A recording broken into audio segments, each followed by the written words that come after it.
Snow is falling hard outside a mysterious, old mansion in the middle of winter. Rumors are swirling about a crazy guy everyone in town is whispering about.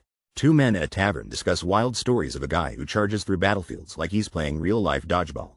The crazy guy's catchphrase? Damn it, I live again. Talk about bad luck. Turns out, he's a mercenary who doesn't care if he lives or dies, just searching for the next fight. They say if there's a war, this guy is there. Like he's after revenge, not cash, and it gives everyone chills. One more twist: rumor has it he was a prince before his kingdom fell apart.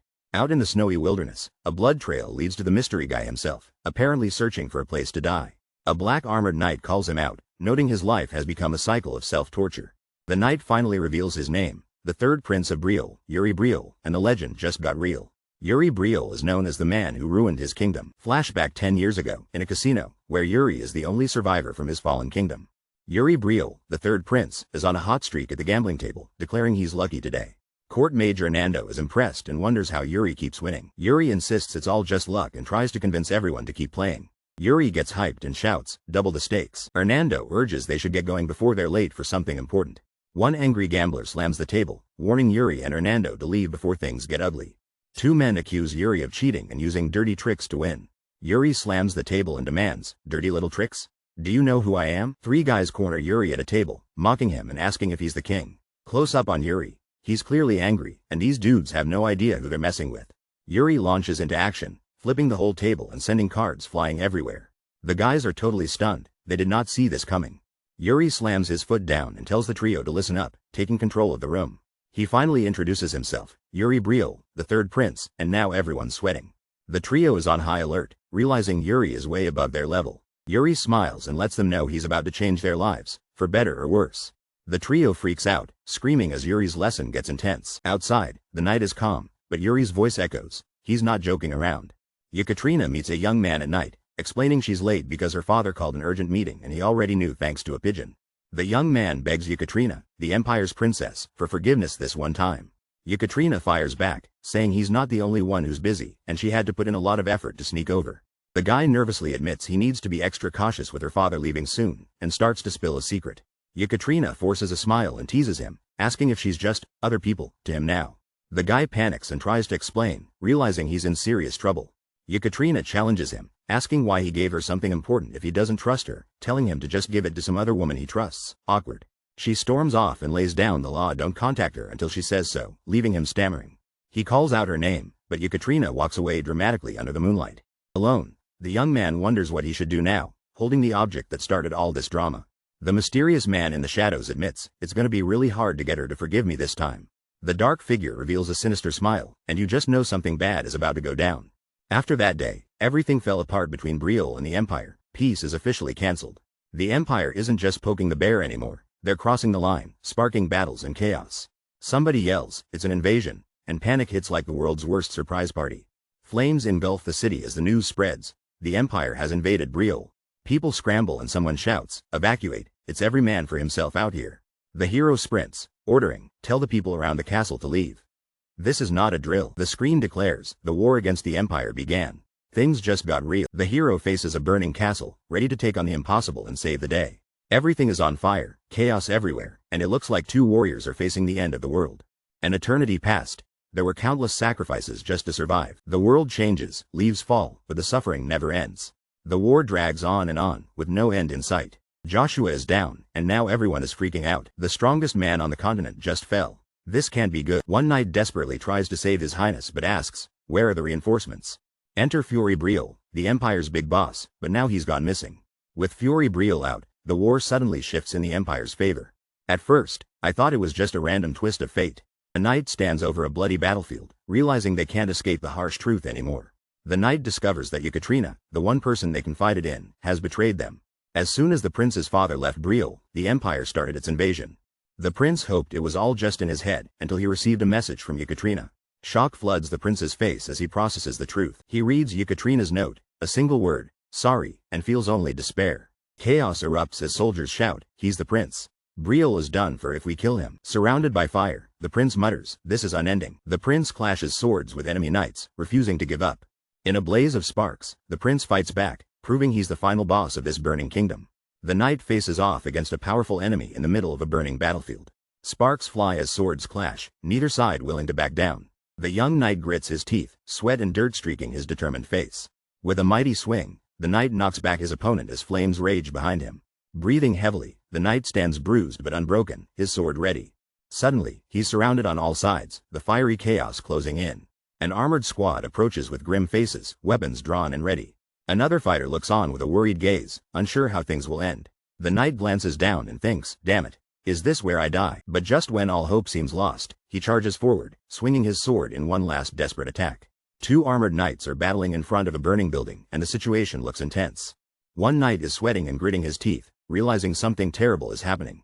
A blonde knight tries to shield his ally, but he's hit as blood splashes across the scene. The blue-haired knight stares in shock, frozen by what he just witnessed. A villainous knight towers over the fallen blonde knight, as someone yells out, Laurent.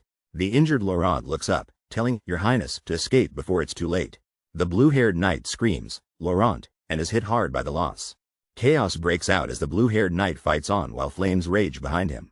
Another loyal knight urges, please fall back, Your Highness. There is no future for Briole if something happens to you. The blue-haired knight, battered and emotional, hears, hurry, Your Highness, as the fate of his people hangs in the balance. The Briole prince is sprinting through chaos as enemies shout to capture him. Search parties sweep the area, determined to find the prince before he escapes. The prince sneaks into a storage room, trying to avoid detection. Tension builds as he hides among crates, realizing he can't stay there forever. Thinking fast, the prince knows he must escape and come up with a new plan. He worries about his father's fate, fearing he's been taken out by the emperor. Suddenly, a spotlight falls on the prince, and panic sets in. He's been found. A menacing knight blocks the only exit, sword drawn and ready. From above, the prince lies cornered, his mind racing. If he dies, Briole falls. In a final desperate plea, the prince begs, let me live. The knight kneels, thinking he can't die here because Briole won't survive without him, remembering all the knights who sacrificed themselves for him. With trembling hands, the knight tries to summon the courage to go on, starting to speak. He closes his eyes and apologizes, clearly struggling with guilt and pain. Another knight stands before him, declaring the empire will pay for their sins, but doesn't waste time explaining. The kneeling knight knows the empire's soldiers are coming and orders the other to leave. Out in the dark forest, the knight runs through the trees, desperate and out of breath. Determined, he vows to live, rebuild Briole, and one day get his revenge. Rain pours down as the knight sprints, haunted by the brutal truth everyone died. The sky looms above, and he realizes his stubborn dreams were childish, reality is way harsher. In the pouring rain, the knight asks himself what all the sacrifice and blood was really for, definitely not for free Wi-Fi. Our main guy has hit rock bottom. He straight up says, I don't know, I can't think of anything. In the rain, a figure grips a mysterious necklace and thinks, someday, someone will appear. And just like that, he expects this future stranger to kill me. The scene turns icy as someone observes. He's looking for a place to die, it seems. We see him close up, beaten, exhausted, and totally done with life. He confesses, yes, I am just punishing myself right now. Talk about a bad day. Another guy in armor notices how our hero always goes for the wildest, most dangerous fights. He's looking for trouble just to escape real problems. The armored figure, with glowing red eyes, coldly says, you do not deserve death. You look like you're ready to kill me right now. Why don't you just dang, even his enemies are confused. Our battered hero realizes, all the people who know my past should be dead. Something tells me he doesn't get many birthday cards. The armored figure drops the mic. This was all you're doing. The armored knight blames someone, saying, it was all your fault. He doubles down, eyes glowing red, and growls, just because of you. A shocked character whispers through tears, Laurent. The memory hits. They're sure it's Laurent's voice, but they remember him dying. Someone yells out, Yuri Briole. The knight accuses it's your fault the Briole kingdom fell. It's your fault about the honor, the oath, and mine too. The knight charges forward, and the narrator thinks, a man who should be dead is here as a ghost. In a flash, the knight attacks, accusing me of my sins. The wounded man gasps, damn it. I thought I'd feel better when dying. But this damn guilt. A glowing blue pendant drops, lighting up the snowy ground. Yuri feels the weight of something crushing him, even as he thinks he's dying. There's a powerful legacy here. Briole's successors never abandon honor. Out of the darkness, someone calls out, Yuri. Yuri Briole. Yuri suddenly wakes up in bed, sweating and looking totally freaked out. A mysterious man's words echo, no matter what. Yuri's wide-eyed, realizing he's been out cold for 3 whole days. He turns and sees his father sitting by his side, totally confused. Father. His dad, looking pretty epic in a uniform, asks, are you alright? The shock hits Yuri. His father is supposed to be dead. Don't tell me. Yuri cracks a joke, staring at his dad. Father, so you ended up in hell, after all. And his father looks just as confused. The boy grabs the gloved hand of a stern man and calmly says, well, I suppose it makes sense. Smirking, the boy teases, for someone who always preached about honor, you sure lived a decadent life. The man absolutely loses it and yells, "What nonsense are you spouting?" while swatting at the boy. Rubbing his head, the boy fires back, "You still can't fix that hitting habit of yours, even in hell? You should repent." Suddenly, the boy gets serious and whispers, "It's not too late," as a leaf lands on his face. Both the boy and the stern man freeze, looking out the window as leaves swirl and something feels off. The boy's eye widens in panic as he notices they're not here. The scene zooms out, revealing a peaceful courtyard and fountain right outside their room. Two maids stand by the fountain, and the boy realizes again, they're not here. The boy's imagination runs wild, picturing a nightmare world. If this were hell, there should be sinners, hellfire, and demons who would mock and torment me. A mysterious figure bursts through a blinding light, surrounded by ominous hands reaching out. Suddenly, three sharply dressed men appear, confused and asking, "Wait a second, then is this place?" Shock strikes as the group reacts, eyes wide and attention locked ahead. They rush to a bedside in panic, calling out desperately, "Yuri." The camera zooms in on a boy resting in bed. He's Yuri Briole, the third prince, just 13 years old. Time itself appears to spin as a golden hourglass floats through space. Was it all a dream, or déjà vu? But no matter how much Yuri tries, he just can't wake up, and the hourglass keeps running. There's no waking up, no dramatic world ending, just the endless flow of time. Events and memories repeat like reruns. Yuri's stuck reliving moments at a fancy dinner table. Yuri finally faces the truth. He's gone back in time. I've just been given one more chance at life. Suddenly, it's spring again and I am back at the royal palace, right when I turn 13. A servant calls out, asking the prince to wake up. The prince is buried in blankets, trying to ignore the wake-up call. The servant dramatically throws open the curtains, letting in the sunlight. The prince opens his eyes wide as he's reminded, it's time for sword training. He bolts upright in bed, shocked and maybe still half asleep. Frantically, the prince shouts orders about clothes and washing up, totally panicking about his schedule. The servant tries to calm him down and keep him from running around barefoot. The maid, smiling, tells the prince to relax and offers to help him wash his face, because even royalty needs help waking up. The prince stands in shock as he enters a sunlit room, discovering a woman on the floor surrounded by dark stains and ominous shadows. A closer look reveals the woman, hurt and lifeless, slumped by the window, setting a tragic and mysterious tone. Flash to the prince, Yuri Briole, his expression cold and determined. Clearly he's got a plan. Suddenly, Yuri wakes up in bed and calls out to his maid, Ina, who replies nervously, "Yes, your highness." Out of nowhere, Yuri grins and boldly tells Ina, "Slap me. Give me a clean slap across the face." Ina freaks out, asking if he's trying to get her in trouble for treason, but Yuri casually insists, "It's not treason if I order it." Ina's still unsure, but Yuri reassures her like getting slapped is an everyday thing for royalty. Yuri, ever the confident prince, proudly declares, "I, Yuri Briole, never go back on my war," and the suspense builds. The scene shifts to a stunning, sunny castle with birds soaring over, signaling a new day and possibly a new beginning. We zoom in on the castle courtyard, where everyone's busy, hinting that big changes are about to go down in Yuri's crazy royal life. Training starts bright and early at the academy as the wooden dummies wait for action. The prince gets absolutely wrecked in sparring and instantly remembers how insanely strong Ina is. While the prince nurses his bruises, nobody offers him ointment. These guys are seriously stingy. Swords clash with serious energy. No soft practice swings here. Even Bernard, the super serious sword instructor, barely blinks at the prince's battered cheek. Bernard doesn't bother correcting the prince's stance, he just keeps making him spar for experience. The prince wonders when Bernard decided that sparring was the only way to teach swords. In a moody office, Bernard gets grilled. Apparently, the prince has tons of talent but seems to waste it. Bernard secretly wishes the prince would just try a little harder, he could totally be the MVP of the family. The prince looks back, realizing this was the moment everything started to change. After hearing some tough words, Bernard got even lazier instead of working harder. That laziness meant Bernard only sparred in training and never really gave it his all. Suddenly, his stern instructor, Yuri Briole, calls out Bernard's name. Yuri throws down the gauntlet, literally, announcing a big change starting today. Bernard steps up and demands, "Teach me properly." Yuri looks a little confused, like when your cat suddenly uses the litter box correctly, but he goes with it. Yuri Briole shouts that he's going to put in maximum effort from now on. Bernard grins and admits he gets it. He's ready for the real challenge now. Yuri Briole powers up, channeling an epic, glowing blue aura through his sword as things get serious. He locks eyes and declares, "From this moment forth." Bernard announces it's finally time to begin real training. Bernard launches at the main character with epic sword strikes. The main character panics and shouts, "Wait, Bernard." Bernard pushes the pace, sending the young swordsman stumbling back. Suddenly, the main character remembers something important with a grin. The tension rises as swords flash under the moonlight. Bernard steps forward, covered in blazing blue flames. He's on a whole new level. The main character realizes he's facing a legend Bernard was once feared. Bernard was known as the Sword Demon before he came to Briole. The swords clash with a burst of energy that nearly blows the roof off, and this is just day one of training. The prince is lying on the floor, exhausted after brutal sword training with the legendary sword demon Bernard. He reaches up toward the sky, thinking about how tiring this is. But he's pumped, he's improving fast and knows the hard work is paying off. Bernard can't believe it. He's stunned that the prince managed to block all his attacks, wondering when he became so good. Lying on the ground, the prince hears someone urgently call out, "Your Highness." A maid bursts in, out of breath, saying the prince needs to stop and come with her right now.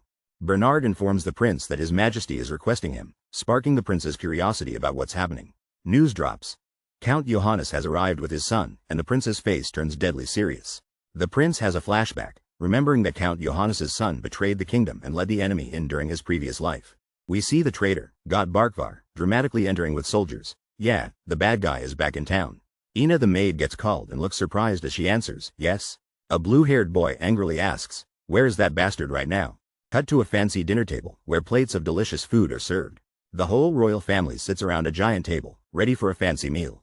The third prince eats quietly, while someone comments that he's changed so much. Another noble points out that the third prince even looks stronger than before. The king jokes that his son must have eaten something strange and tells everyone they should eat the same. Someone else tries to deflect, saying, "Your son is smart," but his parent insists he still has a lot to learn. Meanwhile, another royal shines and sparkles while eating, making someone blush in admiration. But the third prince isn't having it. He glares at the blushing noble, sending some major jealous vibes. God is sweating bullets, clearly stressed about something big. At the royal dining table, someone whispers to Yuri, grabbing his attention. Yuri admits in a low voice that someone literally stabbed him in the back. Talk about dinner drama. The other guy can't believe that Yuri, the legendary Yuri Briole, would just let that slide. Yuri thinks the guy across the table just tries to act fancy while secretly judging everyone. He watches God and realizes this guy still hasn't changed at all. God's frustration is reaching a breaking point, and he's barely keeping it together. With a fierce glare, God decides he's not going to back down this time. Yuri coolly shrugs it off and says, as if not about to start a feud over it. Flashback. Someone stands before a burning castle, determined to make sure God's fate doesn't repeat like last time. Our main character is reflecting on a past life squabble with a guy named God that may have led to a kingdom being betrayed. God, looking nervous, is handed a wooden sword and asked about his skills in sword fighting. The main character calls out God, saying this kingdom isn't for small-minded knights, and God looks confused, since he's not even a real knight yet. The main character calls God out, saying he's destined to become a knight who will serve the kingdom, adding more pressure. God reluctantly admits that technically, yes, he's supposed to be a knight. Suddenly, the main character charges and announces, "This is a duel." The main character launches a surprise attack and God blocks, calling the move cowardly. With intense focus, the main character rushes God again, determined to win the fight. The main character lands a clean hit, making God yell, "Ah!" God shouts, begging the third prince to respect the knight's code, looking both desperate and dramatic. Guess the code must come with a lot of fine print. The main character drops his sword to the ground like he's not even bothered. His opponent freaks out, shocked that he's throwing away his only weapon. The main character charges in, ready to fight bare-handed and totally confident. With a swift move, the main character dodges and lands a solid kick, knocking his opponent back. The opponent goes flying and crashes into the ground, definitely not having a good day. The main character picks up his discarded sword, taking complete control of the fight. He stands over the defeated opponent, calling him out by name and revealing secrets from a past life. While still on the ground, the losing guy learns a harsh lesson about his father, the Count, and what honor means. The main character drops some wisdom, saying he understands the hunger to survive, but things in this world are different. He asks his rival a tough question about what true honor and position are for, leaving his opponent stunned and speechless. A confused boy admits, "Yes, I'm not sure what you mean." The determined guy declares that no knight with weak conviction is allowed on his watch. He adds, "And that includes me." Another student, looking nervous, is pressed. "I will ask you again. Why is your father a count, and who gave him that power?" A hand is offered in friendship with the advice, "Strive to understand the essence. Reflect deeply upon my words." The nervous boy nods, "Yes, Your Highness." The boy who was questioned walks away as the main character watches him closely. Suddenly, a smiling friend appears. "Wow, that wasn't half bad. You're actually good at fighting, eh?" The main character replies, "What, did you think I'd lose?" The friend cheers, "Yeah," while the main character just stands there, straight-faced. Frustrated, the main character asks, "What do you even think of me as?" "What else?" The prince gets called out for being the kingdom's biggest troublemaker and gambler. Yeah, not exactly a royal reputation. Determined to change, the prince says he's done with the wild lifestyle and tells his friend to clean up his act too. His friend can't believe it and just stares, like, "Did you just say what I think you said?" With a smile, the friend jokes, asking if the prince's brain got rattled to make him act like this.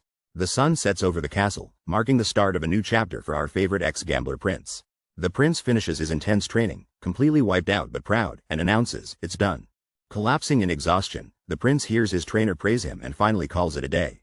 Gasping for air, the prince is addressed as, "Your Highness," realizing maybe royal training is harder than gambling.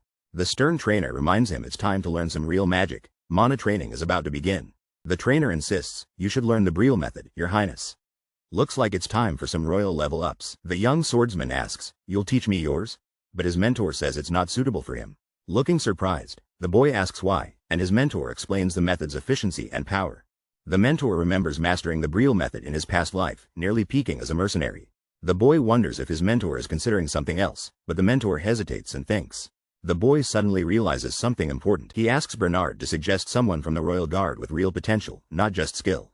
Bernard considers this, intrigued by the idea of potential. Bernard decides that Jared stands out the most when it comes to pure potential.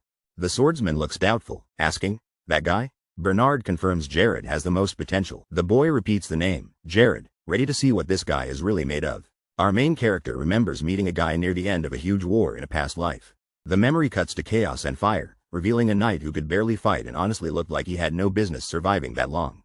The knight is super frustrated with himself while another soldier casually wonders what he's upset about. We learn that deep down, the knight probably had some insane natural talent. But instead of leveling up, this guy totally wasted his potential and skipped the grind. By that point, both the main character and the knight had become like rusty swords, totally out of shape. The main character remembers the start of the war, and tells his friend to quit talking nonsense. Back to present day, the main character smiles and says, "All right, then." With a determined grin, the main character decides to go meet Jared, his soon-to-be knight, and let's be honest, who doesn't want a loyal sidekick? Jared is seen training hard with a sword, not knowing he's about to have the interview of his life. The main character grins at sunset, determined to knock some sense into someone.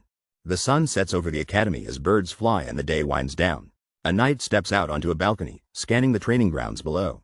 The knight glances back, noticing someone entering from behind him. The young prince cheerfully greets, "Your Highness. What brings you here?" and says he wanted to check if everyone is doing well. The knight laughs, saying everyone's working hard, but they can't compare to the prince. Down in the courtyard, trainees spar passionately, everyone's bringing their A game. Watching from above, the prince asks, "Where's Jared?" and the knight points out the rookie in the crowd. The prince quietly observes, finally understanding what Bernard meant about Jared. The prince watches Jared slack off during training, thinking how important it is to push yourself and not just coast by.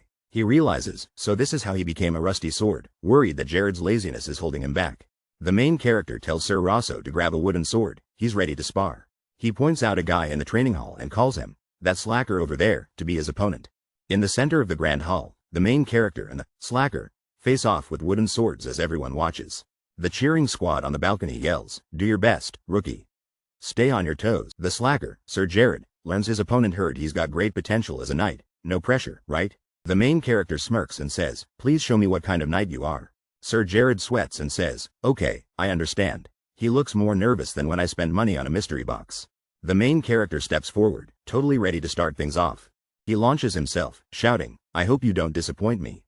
Time for the showdown. Sir Jared braces himself, realizing this rookie might not be so easy after all. The prince and Jared clash swords in an epic duel. Onlookers are hyped, calling out Jared's skill and cheering for the prince to hang in there. Jared notices the prince is doing better than expected, but something doesn't feel right. The prince holds his ground and parries Jared with surprising strength. Jared grins, clearly enjoying the intensity as their swords collide. Jared realizes the prince's movements are almost too perfect. This is getting suspicious. The prince smirks, revealing he's matching Jared's every move on purpose. Their swords lock, and the prince admits this fight is just a show, getting a little bored. Suddenly, the prince powers up, revealing he's about to get serious for real. The prince asks, "Shall we go at it for real now?" sending chills down Jared's spine. The brown-haired knight and the black-haired challenger clash swords in an epic battle, sparks flying everywhere. The brown-haired knight struggles to hold his ground, gritting his teeth, while the black-haired challenger cracks a confident smile. He blocked that as expected, his reflexes are like that of a beast. The brown-haired knight barely keeps up, but the black-haired guy's speed is insane. The brown-haired knight dodges a devastating attack, moving so fast you can barely see him. I was trying to take it easy. The brown-haired knight is done playing nice. The brown-haired knight launches another strike, not holding back at all. Damn it, I knew it wouldn't work. The black-haired challenger fights back, struggling to keep up. The black-haired challenger thinks, even if I have my past life's memories, Jared is still a seasoned knight. I didn't expect to win. Zoom in on the black-haired challenger's eye. Something's about to change. But Jared's eyes go wide. He can sense the tables are turning. The blonde swordsman clashes hard against the dark-haired challenger, both refusing to back down. The dark-haired guy smirks, determined, thinking, I still want to land at least one hit in. The duel goes wild, sparks fly, and both competitors push their skills to the limit. The dark-haired guy pumps his fist, shouting, this is it, he's never been more hyped. Onlookers freak out, one saying, I can't believe his attack just now really worked. And yes, even the prince is amazed. The challenger teases, you're not holding back, are you? And promises, not at all. The blonde swordsman looks worried, thinking, this is strange. Why does it feel like I'm the one being cornered? Tension rises as the blonde's boots step forward, he's not letting up. With gritted teeth, the prince swings his sword, determined to end this fight with style. The dark-haired swordsman barely dodges, yelling, so close, as the duel gets even more intense. Jared stands in the rain, frustrated and gripping a glowing blue sword, thinking this whole situation is getting annoying. Two knights freak out from the balcony, yelling at Jared like he's lost his mind. Jared powers up with a crazy mana move, his sword bursting with blue energy as someone calls him out for using magic. Another character, shocked and bathed in blue light, yells that Jared is fighting the third prince and tells him to snap out of it. Close up on the third prince's intense eyes, looking both furious and freaked out. Tufts of hair fall dramatically to the floor, someone just lost more than their temper. The third prince, looking surprised and a bit out of it, just stands there and says, oh. Jared, shocked and still holding his sword, calls out, Your Highness. The two knights are back, calling Jared a lunatic and rushing to check if the prince is okay. Everyone's panicking as the knights check on the prince. Turns out Jared's epic power move nearly went way too far. The injured guy insists he's fine and says, this is what sparring is like, while his friend worries about him. Jared is told to grab his sword and get ready to fight again, even though he's already beat up. The blade gleams and someone says, it was just about to start getting fun. The battle heats up, swords clash and someone shouts, there's no reason to stop now. A determined foot stomps the ground, getting ready for the next move. Jared charges in, swinging his sword with everything he's got against his opponent. Jared thinks to himself, this prince is different from me, realizing this fight is no ordinary duel. The blonde prince is sweating and realizes he's pushing himself to the limit. But Jared keeps going, confident, thinking, and even beyond that. The prince desperately blocks a fierce attack as the fight explodes with energy. This battle's going absolutely wild. Two rivals clash swords in an epic face-off, and you can feel the tension from here. One of them thinks he's driving himself even further, and honestly, same whenever I see the dessert table. The standoff gets serious as both fighters catch their breath and strategize their next move. The blonde swordsman is so fired up, he says it feels like his blood is boiling. Dude, that's some G-fuel energy.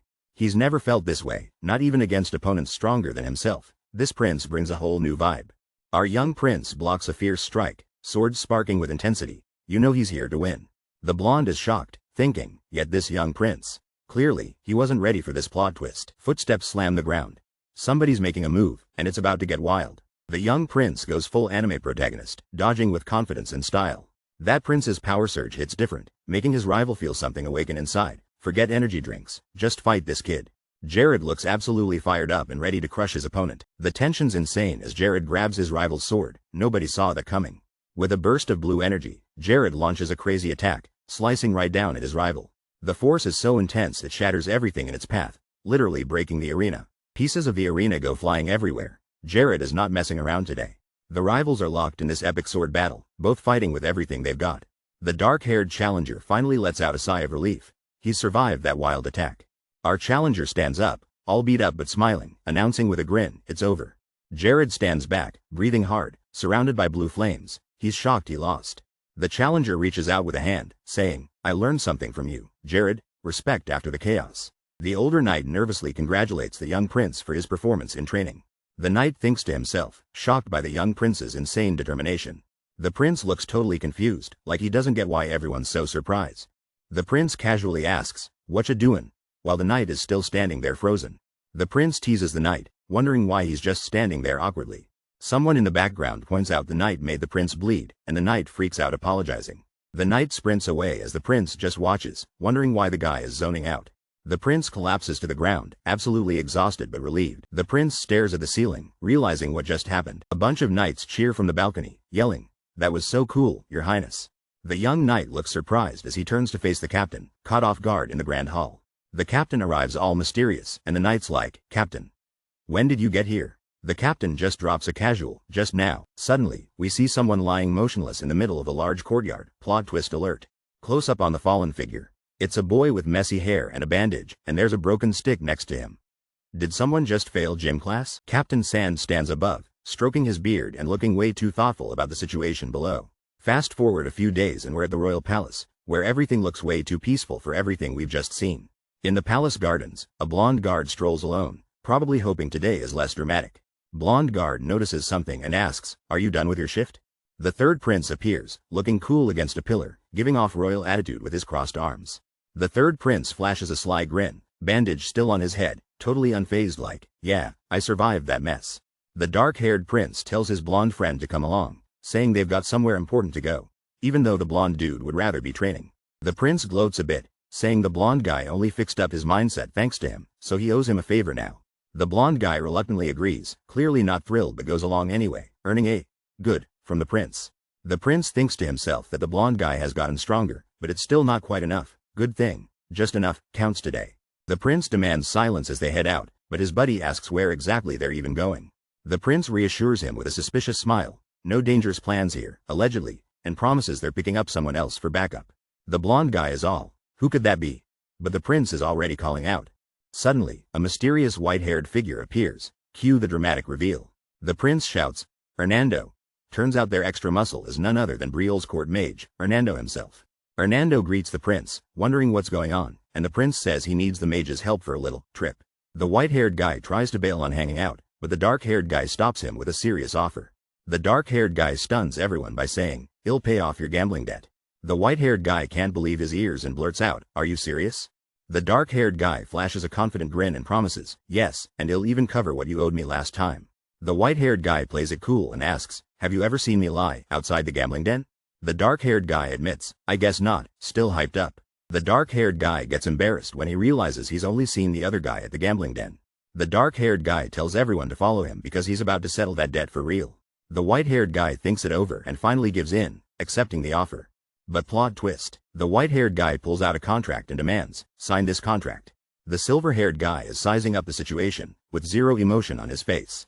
The prince looks miserable as someone announces that his royal title isn't worth much, yikes. The prince points at Jared and tells him he has to guarantee something, and Jared is absolutely not ready for this. The prince says Jared needs to witness his words. Jared just nervously agrees, probably regretting every life choice.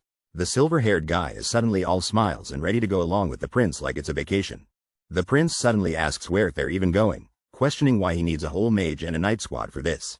Prince drops the bomb. They're actually going to Sword Mountain, and you can feel the, "Are you serious?" vibe. The prince grins and declares that everything changes from this moment on. With a big confident smirk, the prince reveals their mission. They're off to loot the ancestors' dungeon. Who needs normal hobbies, right? The squad enters a dark, creepy dungeon, lit only by a torch and surrounded by ancient stone walls. 3 people are exploring a secret path under the palace, and one admits he didn't even know it existed. The guy in front turns around and asks the prince, "Your Highness, what's at the end of this cave?" The prince reveals, it leads to Sword Mountain, and suddenly everyone gets hyped about the legend of the progenitor. The prince confirms it with a serious, "Yes." Flashback time. Turns out, after the Empire took over Briole, they found a dungeon inside Sword Mountain. We see someone in the past reading about this wild discovery in the newspaper over breakfast. The article says a hidden relic from Briole's progenitor was found in Sword Mountain and it caused massive drama. The prince remembers this path was just a fancy escape tunnel, and sadly, the legacy relic was given to the Empire before it could ever be used. But this time, he's done running away. He's all in for going forward, no more backpedaling. The prince stares ahead, determined and ready, saying to himself, "Yeah, I'll see for my own eyes." Our hero reveals he's on a mission to uncover the legacy his ancestor left in Briole. The crew steps into a wild, overgrown forest that looks like nature's escape room. The determined protagonist emerges from a secret door, ready to take on whatever Briole throws at him. He's joined by 2 companions as they leave a mysterious building and head straight into the unknown. The silver-haired companion says it's time to head to Sword Mountain, because where else do you go in an adventure? Someone asks the protagonist where he got the door key, and he's like, "That's top secret," but he found it just like in his past life. The main character remembers messing up with the key before and basically says, "Yeah, don't ask, trust me, you don't want that memory." Suddenly, someone's hand gets scratched by a vicious plant. Guess Mother Nature isn't on their side. The hero gives a pro tip: watch out for the sharp leaves and stick close if you don't want to get wrecked by plants. The silver-haired companion watches as the protagonist bravely leads the way, clearing a path through the jungle. Sir Jared and his friend are walking through a mysterious forest when someone calls out to him. They're suspicious about the prince possibly eating something weird lately, and the forest seems to agree. Suddenly, someone yells, "Hurry up, you two," making Jared and his friend laugh nervously, classic forest anxiety. The prince catches something out of the corner of his eye, and he's instantly alert. He tells everyone to wait while he moves ahead like he's about to do something dramatic. A pack of direwolves appears, looking like they just showed up for a group photo, except it's terrifying. The group realizes the direwolves are moving in packs and worry about how many more could pop out, questioning the prince's wild animal expertise. The prince coolly admits, I read it in a book, like he's prepping for a library-sponsored survival show. The prince explains that the wolves haven't spotted them yet and suggests they sneak by quietly, stealth mode activated. Sir Jared can't believe the prince actually read a book, losing his mind behind a tree. Reading is confirmed. Sir Hernando steps on a branch and it snaps super loud. Sir Hernando looks confused and says, huh? While his friends stare at him like he just made a big mistake. Sir Hernando laughs it off like nothing happened, totally chill. Suddenly, a massive direwolf jumps at Sir Hernando, and he nervously says, I'm sorry. The blonde guy shouts in panic, Sir Hernando. A powerful magic blast lights up the scene out of nowhere. The direwolf gets hit mid-attack, looking super shocked. Sir Hernando stands calmly, totally unharmed, as the direwolf is knocked out cold. Jared gets praised for recognizing the direwolf's fur and using a mana method, but the moment isn't over yet. Things get intense as an even bigger wolf shows up. Jared realizes they've caught the alpha's attention. A massive wolf howls in the moonlit forest, and you just know trouble is coming. Suddenly, a group of vicious wolves surround a swordsman and his two friends. This is not your average dog park. The swordsman shouts, both of you, stay close behind me. As his blade flares up with blue flames, the wolves bare their teeth, looking way too excited for dinner. Two giant wolves leap at the swordsman like they haven't eaten in a week. Close up on the swordsman's determined face. He's clearly not planning to be anyone's chew toy today. With a swing full of energy, the swordsman slashes through one of the attacking wolves, turning the whole scene electric. Watching from behind, one friend says, he fights well, as expected of a royal guard of Briole. The other agrees, yes, he's skilled, but the wolves keep coming, and his friends warn, but he's still not good enough. Yikes, talk about encouragement. Sweating and gritting his teeth, the swordsman groans, Coup, he's definitely in for the fight of his life. In the middle of a mysterious forest, Hernando is called out by a cloaked figure. A dude with glowing magic hands basically tells Hernando, hey, Dad believes in you, time to show everyone what you got. The magic guy flexes, surrounded by blazing fireballs, and asks if Hernando's ready to unleash the ultimate battle mage. Out of nowhere, another guy is fighting off a wild beast, confused and yelling, what are you even talking about? The confusion escalates fast. The guy and the beast are mid-battle, while a massive fireball is about to crash the party. The beast gets smacked by a blue energy attack, but it looks like things are heating up, literally. The fighter leaps back with a wild face, dodging the chaos and probably rethinking some life choices. Boom! The battlefield erupts in a huge explosion of fire and magic that probably toasted marshmallows and monsters alike. We zoom out to a massive, peaceful city, with the text revealing nobody expected more monsters besides direwolves to show up. Totally exhausted, the fighter catches his breath at sunset, relieved that even with all the delays, they finally made it to their destination. Our heroes arrive at the legendary peak of Sword Mountain, ready for adventure. One of the knights questions if they're even in the right spot. This place looks emptier than my fridge at midnight. The young prince confidently declares they're exactly where they need to be, despite the doubts. The prince gets suspicious. Shouldn't there be something epic right here? Suddenly, they spotted a hidden relic poking out of the ground. The prince rushes forward, determined to pull it free no matter what. The mage begs Sir Hernando for help. Getting hurt isn't a good look for a wizard. As the sun rises, epic tension builds with birds soaring through the sky. In the ground is the ancient sword's hilt, gleaming with power and mystery. The prince grabs hold and lifts the legendary sword. Looks like things are about to get crazy. The main character pulls an epic sword from the ground and is instantly amazed. The blonde guy checks out the sword and, surprise, it looks brand new. Definitely not what you'd expect from a buried relic. Close up on the main character's face. He's sweating and realizing this isn't just any sword. The sword is engraved with the word, guilty, and the vibe just got dark real fast.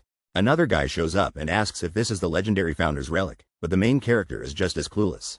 Suddenly, the ground starts shaking and all three guys brace themselves like they're about to be dropped into a Mr. Beast challenge.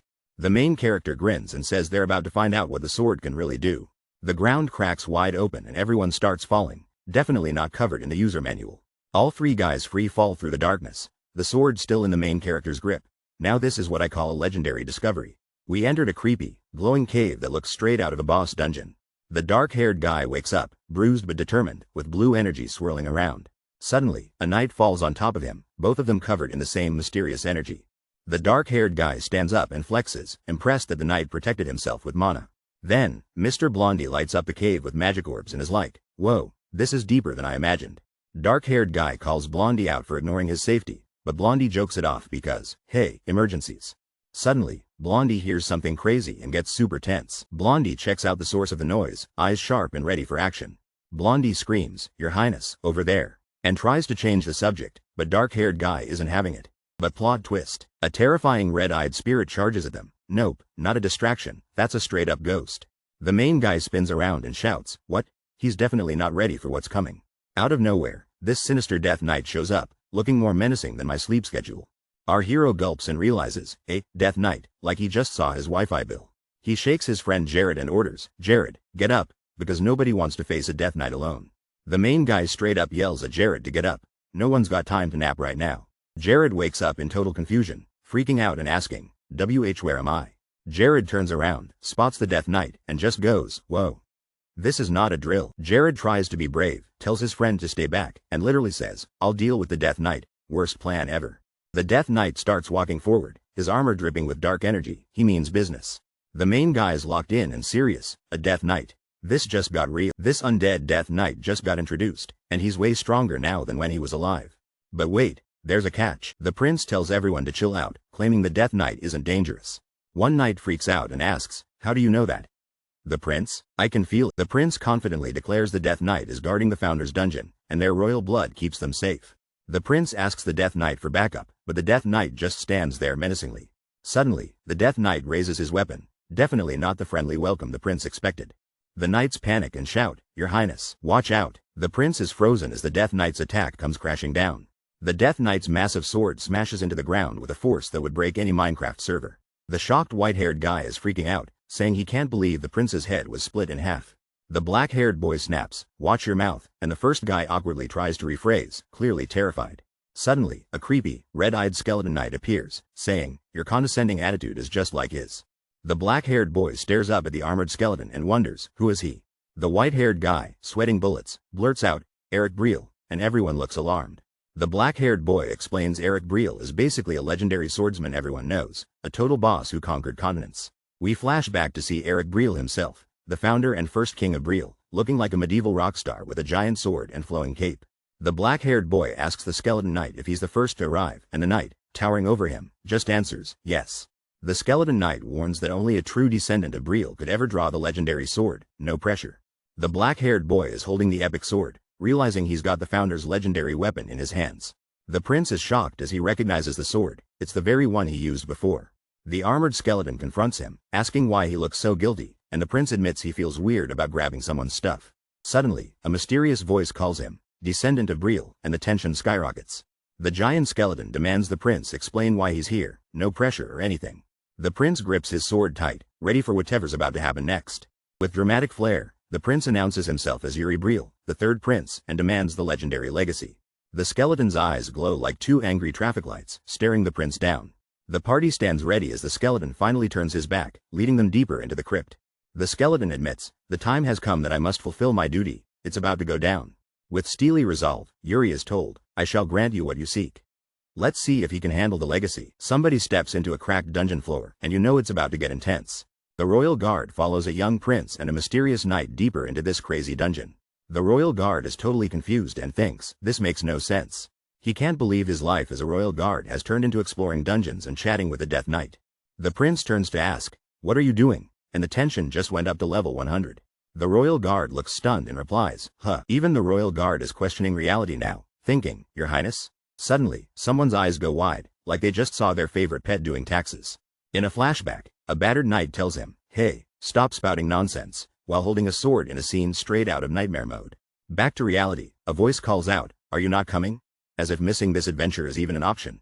Our hero is freaking out because he's seeing all sorts of weird things and it makes zero sense. Suddenly, sword in hand, the hero shouts, I am, while chasing someone deeper into a crystal cave. At the crystal wall, a mysterious armored figure stands, looking like they're about to drop some serious plot. We get a close-up of the knight's armored legs. This dude means business. Blue crystals are glowing everywhere, and our hero stares down the cloaked knight, tension skyrocketing. The trio braces themselves, squinting against an intense blue light, ready for whatever's next. Out of nowhere, creepy text appears, I hope.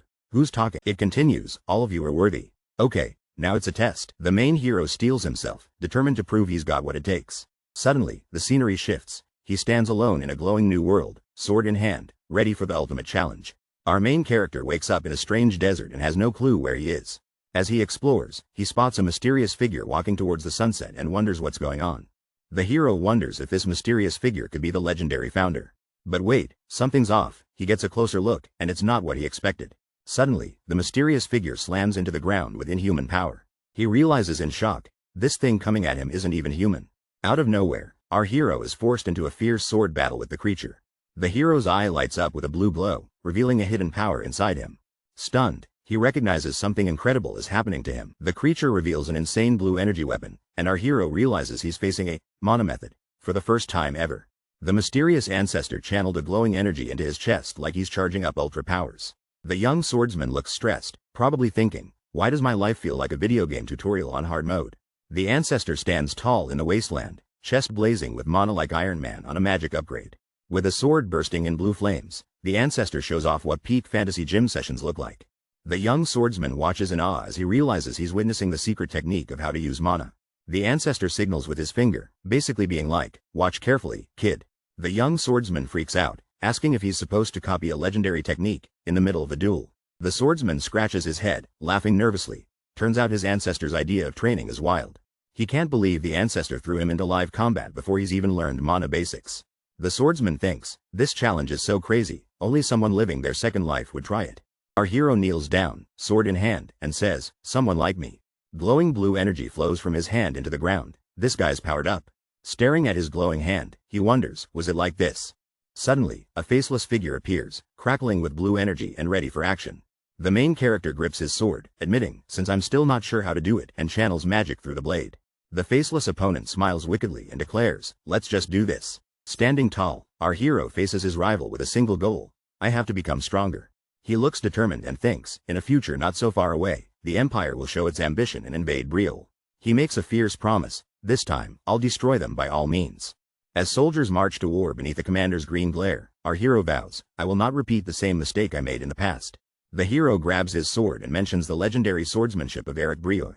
A massive energy slash rockets across the battlefield. The determined young swordsman swings with everything he's got. His opponent yells, I will absorb it all, and charges the attack, looking unstoppable. Suddenly, everything goes dark, and someone catches a glimpse of a grand building. The view clears, revealing a training ground packed with weapons. A blonde guy snaps back to reality and looks confused, saying, huh?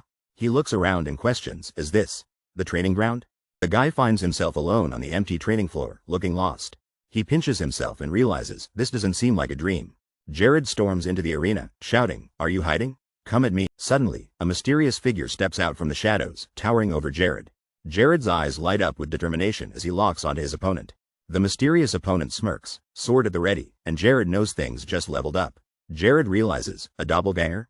And the plot just thickened. Jared faces his doppelganger, asking himself if this is some kind of Death Knight test or just the weirdest glow-up ever. The doppelganger straight up asks, what's your name? Is it also Jared? This arena only fits one Jared. The doppelganger smiles and warns, Jared, do not try to defy your fate.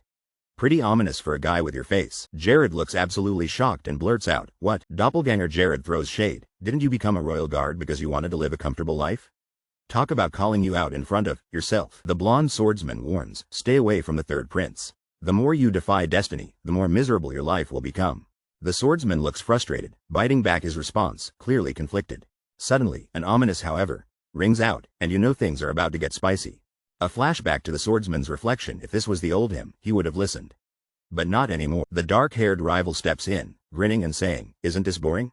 Like a true YouTube comments section, the narration reveals this whole duel? It's basically just a show. Yup, we're here for the drama. The blonde swordsman taunts, you must not know a lot. Maybe that's because you're a fake. Shots fired. He explains wisely, a sword once swung cannot be taken back. Talk about living with your choices. It will only cloud your mind, he finishes, showing off that main character energy. Suddenly, the rival unleashes a glowing blue sword, calling out, what an arrogant way of thinking. Things just went full anime, people. The challenger launches himself with insane speed, shaking the whole arena. Our main swordsman, eyes glowing like a final boss, charges forward with a blue flaming sword. He comes crashing down, aiming a fierce strike at his opponent, lighting up the battlefield. His strike is nothing but simple. This dude is on another level of skill. The defending swordsman blocks every attack. He's playing it safe, all defense, zero risk. Their blades clash, energy flying everywhere, and the tension is off the charts. The main guy remembers, the me of the past, as he goes in for another wild move. The other swordsman just grins, totally confident, ready for the next attack. With a roar, our main swordsman flips in, changing up the pace and going aggressive. He shouts, nothing but boring. as he breaks through the defensive wall, making this duel legendary. The blonde swordsman finally catches his breath after a crazy fight, holding a glowing blue blade. Then suddenly, some gross, gooey slime starts creeping up his leg, like he stepped in yesterday's lunch. The blonde swordsman notices and tenses up, realizing something's not right. Out of nowhere, a massive wall of slime erupts and towers over him. The swordsman stares up as the slime morphs into a hulking monster, asking, "Is that your true identity?" Staring down the monster, the swordsman thinks, that hulking frame sure is flashy, and hopes his highness is fighting, too. He powers up his sword, gathering energy, and whispers, "Please." He prays in his head, "Please overcome this, your highness." Meanwhile, somewhere in a rocky landscape, the sun sets, hinting at another battle about to start. The rocks crack dramatically, setting up a showdown that's about to shake the world. A mysterious figure gets cornered against a wall of rock as a faceless enemy stalks closer. The cornered guy looks desperate but determined, dust and dirt covering his fancy outfit. Suddenly, the faceless enemy raises a glowing blue energy attack above their head. This is not a drill. A massive blue explosion slams down toward the cornered character. Talk about pressure. The faceless attacker powers up again, clearly not satisfied yet. Someone's definitely flexing here. Our hero is on the ground, but here comes the faceless enemy moving in for the final blow. With shaky hands, the hero grabs his weapon, refusing to give up despite the odds. Classic comeback moment. With a surge of energy and a wild look, he powers up his weapon. Someone's found their second wind. He launches an epic counterattack, sending the faceless enemy flying with a burst of blue light. But wait. Before he can even catch his breath, the faceless enemy charges again, ready for round 2. Our hero wipes sweat from his brow, wondering how much time has passed in this crazy trial. He remembers it got a little dangerous, but thanks to non-stop sparring, he's still standing. All these battles taught him how to use an epic new mana method, basically wizard-level sword skills. Suddenly, he notices something's off and goes, He realizes he's not just stronger, he finally learned to swing his glowing sword the right way. But then, boom! A massive stone training dummy shows up wielding a giant sword. The statue starts crumbling, breaking apart right in front of him. He sees the stone figure is disappearing, and realizes the challenge is ending. The powerful training dummy dissolves into thin air, like a boss battle fading out after defeat. The hero smiles, knowing he just crushed the trial, and says, "I guess that means time is up." The main character wakes up from a dream and quietly says, "Thank you." He looks confused and mutters, Suddenly, he's standing strong with a sword, looking ready for action. The hero asks, "Am I back?" And his friends check if he's okay. He is, like nothing happened. A mysterious armored figure says, "It seems you had a good dream," as the hero wonders what just happened in front of glowing crystals. The armored figure reveals, that was Eric's plan, saying someone left clues for an heir to find this hidden place. The main character remembers his past life, when the Sword Mountain was destroyed, and no one from his family could make it here. The hero asks about the founder using a special mana method, and the armored figure bluntly replies, "Number." The mysterious knight says Eric's final legacy was left behind, and our hero is the first to inherit it, no pressure. Wondering why this secret wasn't passed through the royal family, the answer drops: this dungeon doesn't open unless the time is right. The masked knight reveals the dungeon is finally open and hints it's time to use a forbidden power. Yuri faces the knight and asks, "When's the time?" But the knight dodges the question like he's hiding the Wi-Fi password. The knight tells Yuri to figure it out on his own, no cheat codes allowed. Yuri grips his glowing sword and asks what the legendary mana method is called, and the reply is Soul Severance. Yuri whispers, "Soul Severance," totally realizing his sword is way cooler than anything at Comic-Con. The armored knight orders, "Yuri Briole, kneel. It's time to pass on your ancestors' legacy." The knight places his armored hand on Yuri's head, about to level him up with ancient powers. Yuri kneels, sword in hand, ready to accept the life-changing upgrade. The knight declares, "Never fear your enemies," because apparently courage is the real loot drop. Yuri closes his eyes and answers, "Yes," ready to take on whatever the dungeon throws at him. Deep inside a glowing crystal cave, a knight is told, "Act upon what you believe," and responds, "Yes." Close up on the knight's armored face as a voice says, "Fulfill Briole's duty to the very end." The knight confirms again, "Yes." Suddenly, a young prince is grabbed by the helmeted knight, caught completely off guard. The knight slams his hand on the prince's head and says, "Remember this." The Dark Knight tells the prince, Briole never abandons its honor, even if it means death. The prince, with glowing red eyes now, repeats in awe, "That is Briole's oath." Cut to morning outside a huge, royal-looking castle beneath a bright sun. A maid bursts in, opening the windows and shouts, "Your Highness, it's morning." The prince lies in bed looking exhausted and sighs, like he just pulled the craziest all-nighter of his life. The maid scolds the prince for being tired and coming in so late, but he just apologizes, rubbing his neck, probably thinking, who knew getting knighted would be so rough. Last night, the prince visited the royal palace archive and he's seriously freaking out about what he found. Someone asks why he's suddenly poking around the archives, and he admits he was hunting for a specific record. The prince reveals he found a note saying the kingdom's founder, Yuri Briole, actually had a secret brother. The brother was basically erased from history, a nameless knight who disappeared after losing his honor. The prince dramatically realizes that mysterious guy is actually the infamous Death Knight. And this Death Knight? He's probably the owner of that legendary sword just chilling in the hallway. Suddenly, a maid bursts in. Your Highness, get dressed. His Majesty wants to see you ASAP. She explains the king called him right after meeting with Sir Hernando, and she has no idea why. The prince gets suspicious of Hernando and wonders what this guy is up to now. Moments later, the prince is escorted into a dark hallway where someone calls out, Your Highness. And he's like, this is getting real. Hernando says, I'll be reporting what happened today to His Majesty, setting off the snitch alert. The prince looks totally done and asks, is there a need to do so? While someone lurks in the background with a torch. Hernando doubles down, super cheerful, yes, I think so. He's that guy who tells the teacher everything. The prince facepalms, realizing Hernando reported every single thing. We get a dramatic shot of the palace ceiling, because things at the top are about to get real. The prince stands before his dad, the king, and nervously asks, did you call for me, father? The king looks intense and says, yes, Hernando told me. Not only did you sneak out, you found the founder's dungeon at Sword Mountain. The prince shrugs and goes, it just turned out that way somehow, like he totally didn't plan a secret adventure. The king, slumped in his throne, asks, you found that sword in the dungeon too? And the prince just says, yes.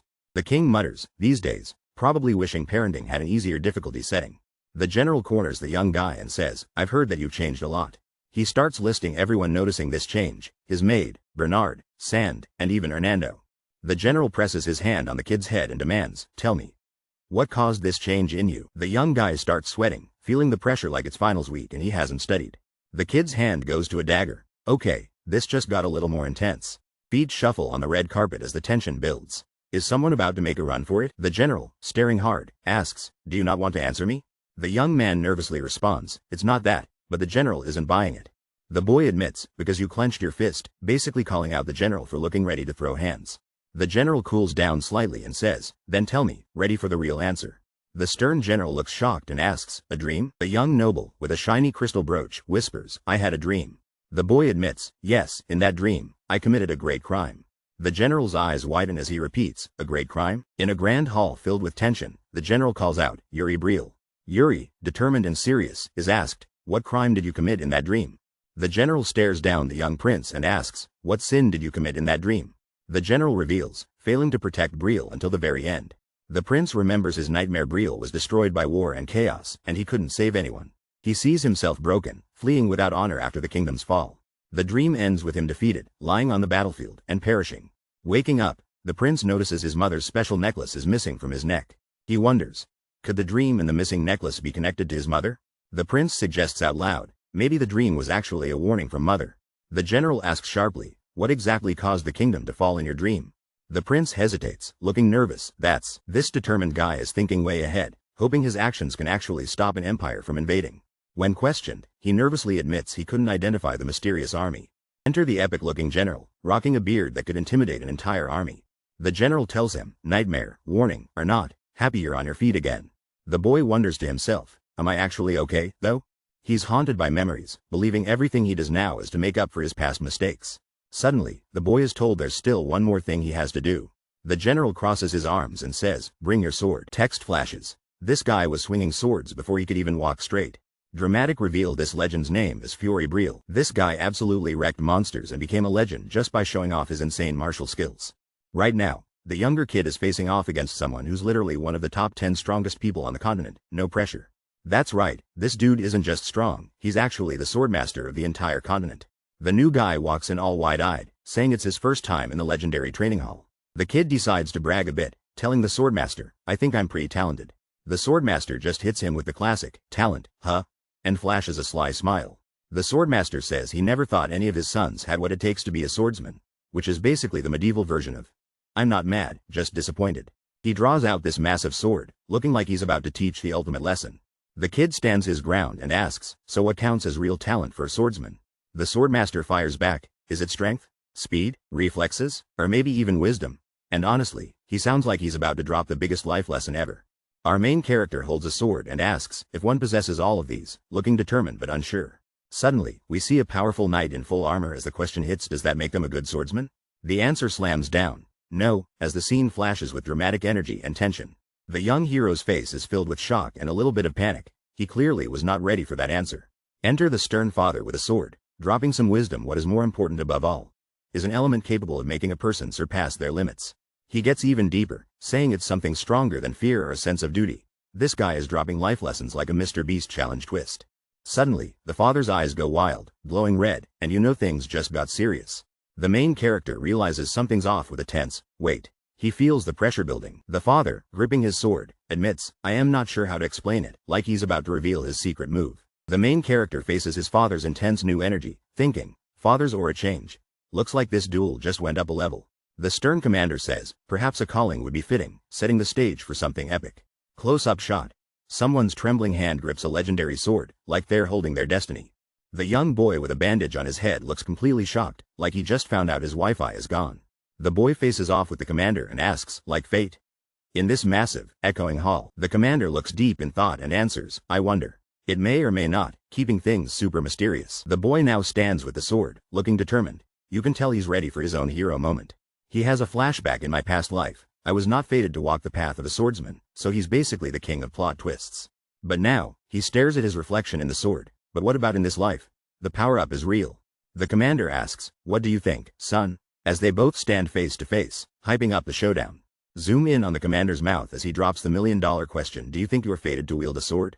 Someone asks if you can feel a calling towards a sword and if you'll still be holding it when death is near. The boy stands alone, gripping the sword tightly, looking more nervous than someone about to open a mystery box. He looks up, sweat dripping, as he struggles to feel anything from the sword. The boy admits, I don't, he's definitely not feeling the magic here. Suddenly, he gasps and stammers, Father, as a shadowy figure appears. The boy faces a terrifying, red-eyed man in the darkness. This reunion is nightmare fuel. A desperate voice screams, no, you must escape. The boy tries to flee, but a wall of glowing red eyes follows him. This is like every horror movie, but worse. He turns, wide-eyed, as if realizing the situation just reached final boss level. Chaos erupts as people scream for the boy to run. Someone begs to be saved, but things are looking grim. Prince Yuri's eye goes wild as someone screams his name in panic. The entire castle is burning in a raging inferno. Someone gets crushed to the ground by an armored foot. This is not the welcome party you want. A knight mercilessly cuts down a person in the chaos. The third prince is in total shock. What? He stands surrounded by flames, stunned, asking, why is Briole on fire? The third prince looks determined, illuminated by the fiery destruction. People spot him and shout, it's the third prince. The last remaining prince of the kingdom is here. 3 armed knights advance with their swords drawn. Things just got intense. The third prince looks ahead and gasps, the Empire, as he spots an army in front of the burning city. The prince wakes up and realizes he's back in a familiar, fiery chaos. He looks at his hand, confused, asking himself if this is really happening. Suddenly, the prince turns to see a whole city burning, with crowds and chaos everywhere. He remembers. This is the night Briole was under siege. Out of nowhere, he's attacked. Someone screams, die, Prince of Briole. The prince barely dodges, determination blazing in his eyes. He grips his sword, ready to face his attacker head-on. The clash is intense as the prince and a soldier's swords collide in the flames. The prince lands a powerful blow, sending his enemy flying. Talk about plot armor. One of his knights shouts, Your Highness, we'll hold them off. Run while you can. The knight hears someone yell, Your Highness, you have to run. While the whole kingdom is on fire behind him. In the middle of chaos, a brutal fight erupts with blades and flames everywhere. The knight steps forward as the ground is littered with fallen bodies and burning banners. A question hangs heavy, is Briole destined to fall helplessly in the end? The knight stares into the flames, wondering, was it all a dream? His sword strikes the ground, surrounded by smoke and burning embers. In a moment of darkness, the knight whispers, I can't stop it. All eyes are on the knight as he stands alone before an army, with the city burning around him. Enemy soldiers charge with spears, determined to stop the knight's advance. The knight draws his blade once more, but deep down he knows, something is holding him back. Our main hero, eyes blazing, declares, I've already made an oath. He swears to never fear his enemies, hyping himself up like he's about to win $1 million. A mysterious figure challenges him, then act according to your beliefs. The masked foe demands, carry on the duty of Briole until the very end, which sounds way more epic than jury duty. Our hero leaps into action, sword glowing blue, totally going beast mode. He charges through the flames, shouting as he clashes swords with a tough enemy. Sword swings, things get wild, our hero lands a powerful hit. Now the hero stands, face splattered, but determined to keep going. He's not giving up that $1 million dream. Suddenly, a blinding spear of light launches through the chaos. Both fighters face off, fire all around, and it's not looking good, but the hero refuses to go down. He's in it for the ultimate prize. The shadowy knight takes a brutal hit, struggling to keep going as the flames roar behind him. Sword clash. It's pure chaos as the armored fighter desperately blocks an attack. The Prince of Briole stands firm with his sword, surrounded by fire and falling enemies. The prince is barely catching his breath, showing just how intense this battle is. Someone shouts, "Surrender now." But the prince just thinks about his people. This is personal. An enemy taunts, "Prince of Briole, you are a dead man walking." But the prince doesn't back down. The prince raises his glowing sword, refusing to discard his people's honor, even if it means facing death itself. Huge explosion. The prince is determined to carry on the duty of Briole, no matter what. The prince is knocked back, hurtling through the chaos, but he still grips his sword tight. The loyal soldiers don't give up, they're fighting until the very end. We start in a massive, epic hall that looks like it could host 100 knights. Someone with black gloves grabs Yuri and says, "Yuri, do you hear my voice?" Yuri looks up with serious red eyes and promises, until the very end. Suddenly, Yuri is shocked, yelling, "F father," as his father shouts his name. Yuri's dad, who looks like he runs the place, announces dramatically, "The army." He gets even more intense, pointing his sword and yelling, "The Black Army." Yuri looks totally stressed as his dad tells him, "Calm down, Yuri. What you saw was just an illusion." Yuri glances at the sword, super confused, and just mutters, "Ah." The father and son stand together, tension so thick you could cut it with, well, that sword. Yuri grips the sword tight, thinking, an illusion, huh? But can he really believe it? The serious commander admits, "It seems I was wrong," realizing he totally misjudged the situation. Yuri stands in silence, but there's just the slightest hint of a smile, classic anime main character energy. The commander looks at Yuri and declares, "Yuri, you will wield the sword, and this is basically every coming-of-age story ever." Yuri nods like a boss and says, "Yes, I've made that decision," as if he's been preparing for this moment his whole life. Yuri reaches out, dramatic, like he's about to change the fate of the world, or just ask for a snack. The commander is still in full drama mode, but you can tell he's proud, or maybe just confused. Yuri internally roasts the commander. Why is he suddenly making that face? Someone might think I am going to die right away or something. Not today, Yuri. Yuri pats the commander and says, "Hey, you don't have to worry so much," like he's the adult in the room now. The commander can't help but crack a little smile. Turns out, he's not a robot after all. The commander raises his fist, and Yuri looks up, confused, fist bump or surprise boss fight. You never know in this place. The young prince brags, "I am a genius." After all, classic confidence before chaos. Meanwhile, a practice dummy stands guard in front of the grand mansion, just vibing in the sunshine. Suddenly, a scream echoes, "Arg," as the calm castle grounds are disturbed. Bernard, the mustached instructor, hears the cry and turns around with a puzzled, The prince walks in holding his head, and Bernard asks, "Your Highness?" Like he knows trouble just arrived. Bernard smirks, noting the king was especially harsh today, but warns he's not going easy on training either.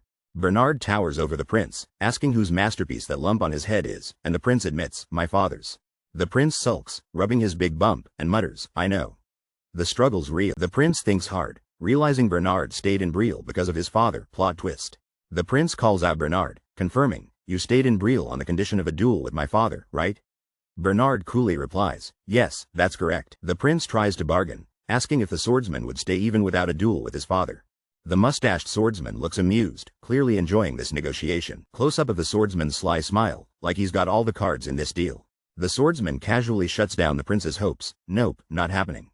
The prince is seriously not impressed. Over the castle, the swordsman admits, "It seems you'd like me to stay, Your Highness," leaving the prince desperate.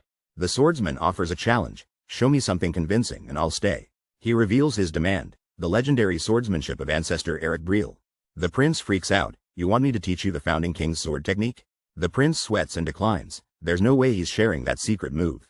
The swordsman grins, fully interested now, like he just found the world's best clickbait. The mustached instructor tells the boy it's okay if he hasn't mastered the technique. He already expected that. The boy admits he hasn't, but explains it wouldn't help anyway and starts drawing his sword. The instructor is surprised as the boy mentions the sword technique that uses the mana method, something the instructor's never heard of. The boy shows off, his sword glowing with mana, saying this technique and the mana method are one and the same.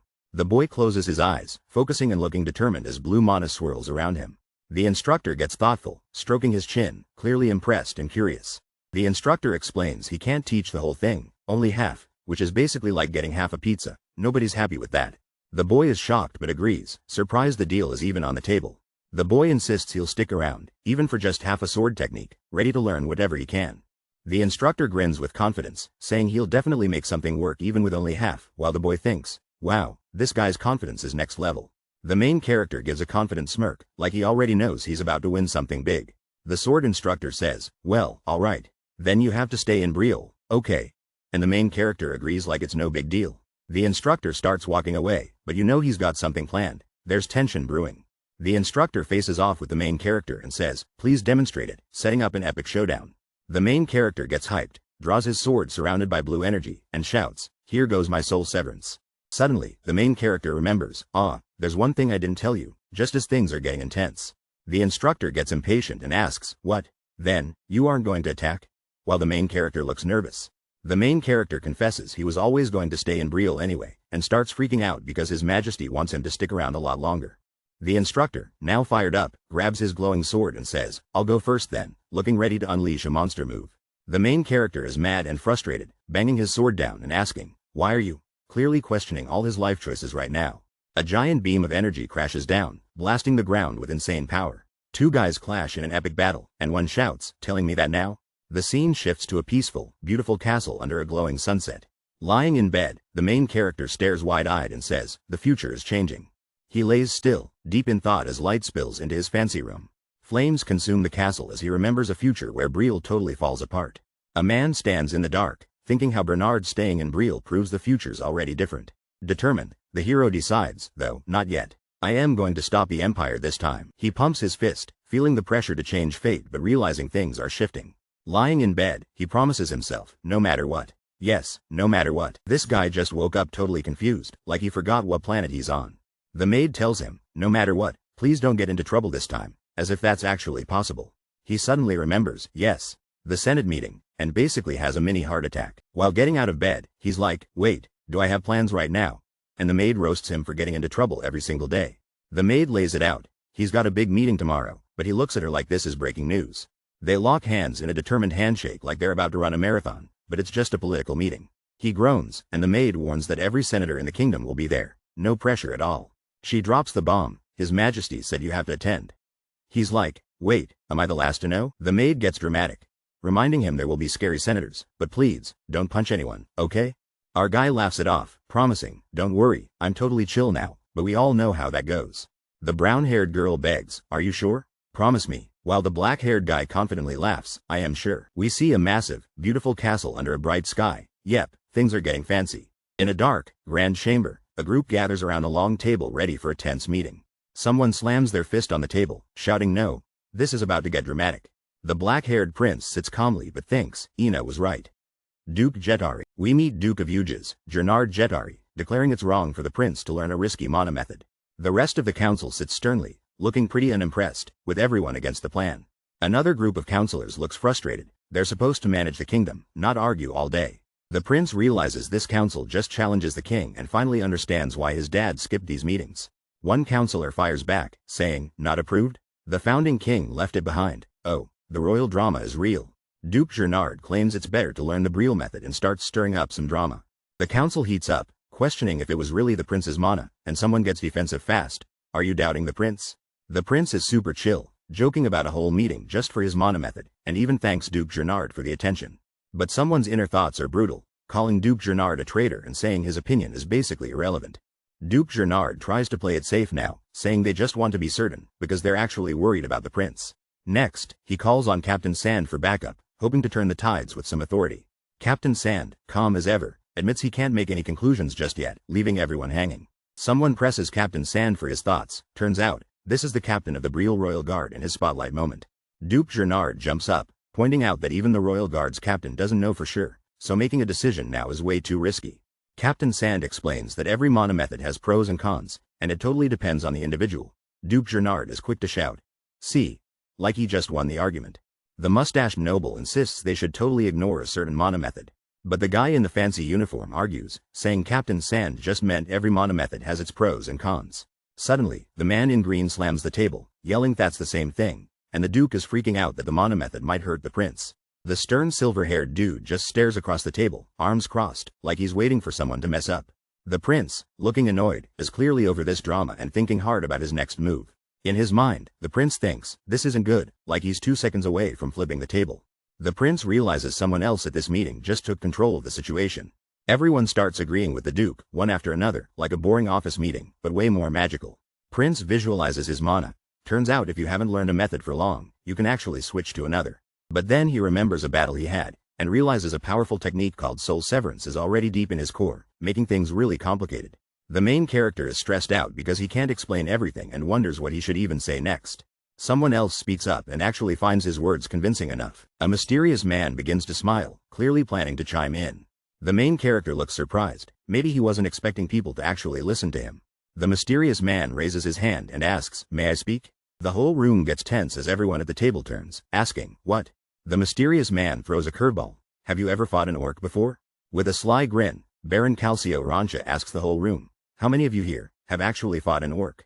These serious-looking nobles are about to have the most dramatic Senate meeting ever. Everyone's tense, and this worried guy is definitely not ready for what's coming. Suddenly, this suspiciously fancy noble asks, "Who are you? What's your title?" All eyes are on the mysterious man in the red coat as he makes his move.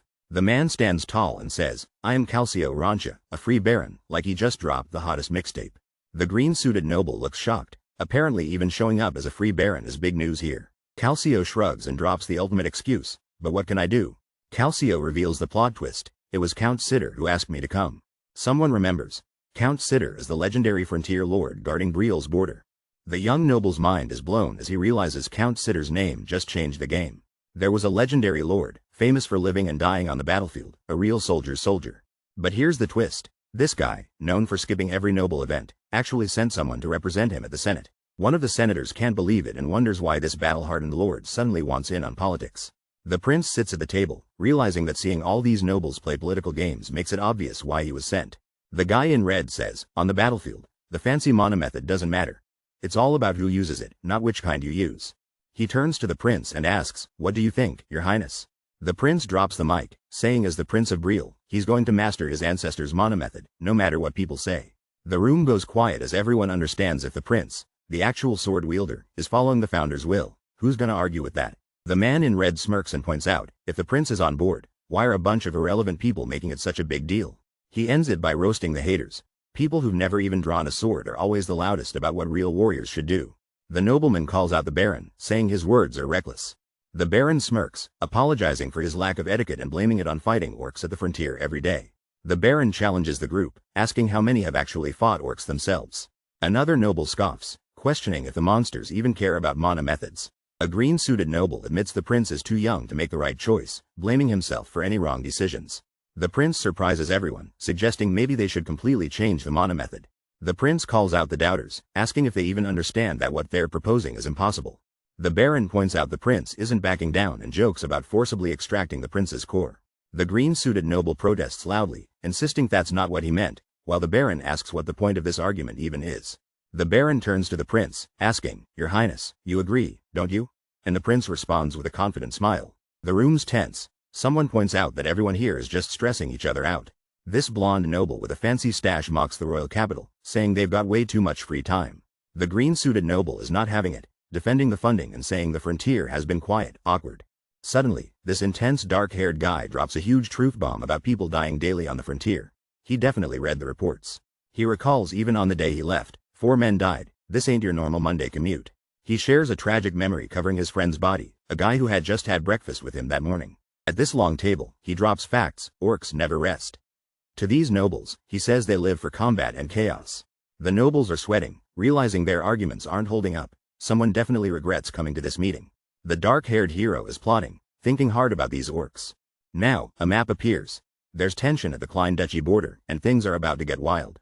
While Breedy and Klein were fighting, orcs rushed in and set the border town on fire, total chaos everywhere. Someone asks, have their movements changed? Like they're about to read an enemy's game plan. In a dramatic palace room, someone admits, yeah, their moves are way scarier than before. This serious guy wants answers, and what about Klein? He's not missing a beat. The blue-haired noble drops a fact. Isn't Klein's army supposed to be guarding that part of the border? Our anxious red jacket dude confesses, the border forces just straight up ran away. Back at the destroyed town, an orc is herding captured people. The towns are wrecked. People either escaped or were taken as prisoners. Not good. The blue-haired guy connects the dots. Wait, did all this mess just happen at the same time? Was it a civil war or something crazier? He facepalms, realizing, of course, the Duke's third son messed things up again. The other nobles look totally stressed. Duke, someone's about to get grounded, medieval style. The prince is super stressed because this meeting is dragging on forever. He finally stands up and says, all right, that's enough for today's meeting. One of the older nobles panics and sputters, enough? But your highness, the prince smirks and says they need to stop obsessing over his magic skills and focus on real issues. The older noble brings up Klein and the orc threat, clearly more worried about monsters than a prince's mood. Someone else bluntly says to stop fussing over a teenage boy, like, just let the prince live. The scene switches to a peaceful village at sunset, but you know something dramatic is brewing. Somewhere else, a mysterious man talks to a magic orb and realizes all this chaos is thanks to the third prince. Another guy, chatting through the orb, mentions wild rumors that the prince has totally changed, classic main character energy. Back at the table, the prince asks if Klein's army is stationed at the border too. Plot twist coming in fast. The mysterious man gives a sly smile, like he knows something we don't. Calcio says he had a good look in his eyes, while holding a glowing blue orb. This thing looks straight out of sci-fi. Some cloaked guy tells Calcio he's worth investigating. Look into the third prince. Calcio reports that there isn't much info about the third prince yet, asking, should I investigate further? The answer, if necessary, yes. Calcio stands up, determined and says, I'll do that, then, and the mysterious voice promises, I'll contact you again. The magic orb quiets down on the table, calm before the storm. Someone looks out the window, thinking, how peaceful, but the reality check hits, all while soldiers die at the borders every day. Down below, people are happily living their lives. Calcio notices something strange outside and wonders, is that? He spots a kid in a hood and asks himself, the third prince? But then Calcio second guesses it, no, that can't be right. This guy is sweating bullets as he sneaks a look at something glowing. He knows he's about to break some serious rules. Two hooded characters just pulled off the ultimate palace escape, and one admits he was basically a pro runaway teen. The white-haired guy panics about being spotted by a little girl, while the other just sighs. He's used to bigger deals than getting caught by kids. Silver Hair freaks out, but the prince clarifies, if he's caught with company, it looks rebellious, but solo, it's just a stroll. Silver Hair wonders if they're about to go full on villain mode. White-haired guy is actually disappointed the prince promised not to do anything wild tonight. White-haired guy tries to get info. Where are we headed, prince? He's already regretting this secret adventure. The prince drops the bomb. They're heading to the biggest illegal casino in the capital, and he's hyped with a gold coin spin. White-haired guy's jaw drops. Wait, didn't you just promise not to do bad stuff? Plot twist, that was a lie. The prince insists he won't do anything bad, but he needs directions. Turns out, one of them knows the casino all too well when drunk. The prince stops, gets serious, and tells Hernando, let me be clear, it's all for Briole. Now the night is more than just trouble, it's a mission. The silver-haired guy is freaking out.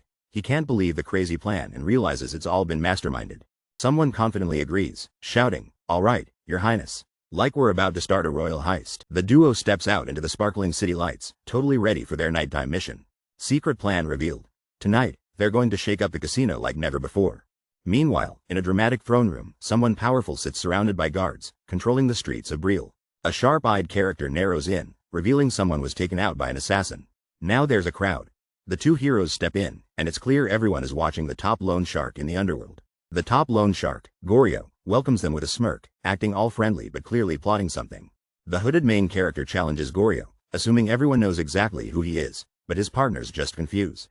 Goryo reveals he knows they're the royal mage and the third prince, showing off a little before welcoming them personally. The hooded prince tells the mustached man he means business. He's not here for some casual gambling. The mustached man gives a sly smile and says, oh ho, clearly intrigued. The mustached man invites the prince to sit and talk, revealing he knows the prince's real status. The prince's companion freaks out about the no gambling comment, but the prince quickly tells him to pipe down. The mustached man gets straight to the point, asking if the prince is there to borrow money instead of gambling. The prince confirms his plan is to invest the money he borrows, hinting at something big. The mustached man raises an eyebrow. He suspects the prince isn't just starting a private fund, but aiming for something much bigger. The prince grins and says interrogation isn't really part of the mustached man's job, flipping the power dynamic. The mustached man apologizes, realizing he might have pushed too far with his questions. The prince coolly says he doesn't mind, but asks straight up, can the mustached man handle finding out what these funds are for? The hooded prince reveals his genius plan. He's borrowing money to buy a rare spice, convinced demand is about to explode. Everyone in the fancy room is instantly confused. One guy even calls out, your highness, what are you talking about? The skeptical investor admits the spice is valuable, but totally doubts it's a smart move, thinking it's not worth the cash. The prince stays cool, insisting, just watch, it's about to be the hottest thing.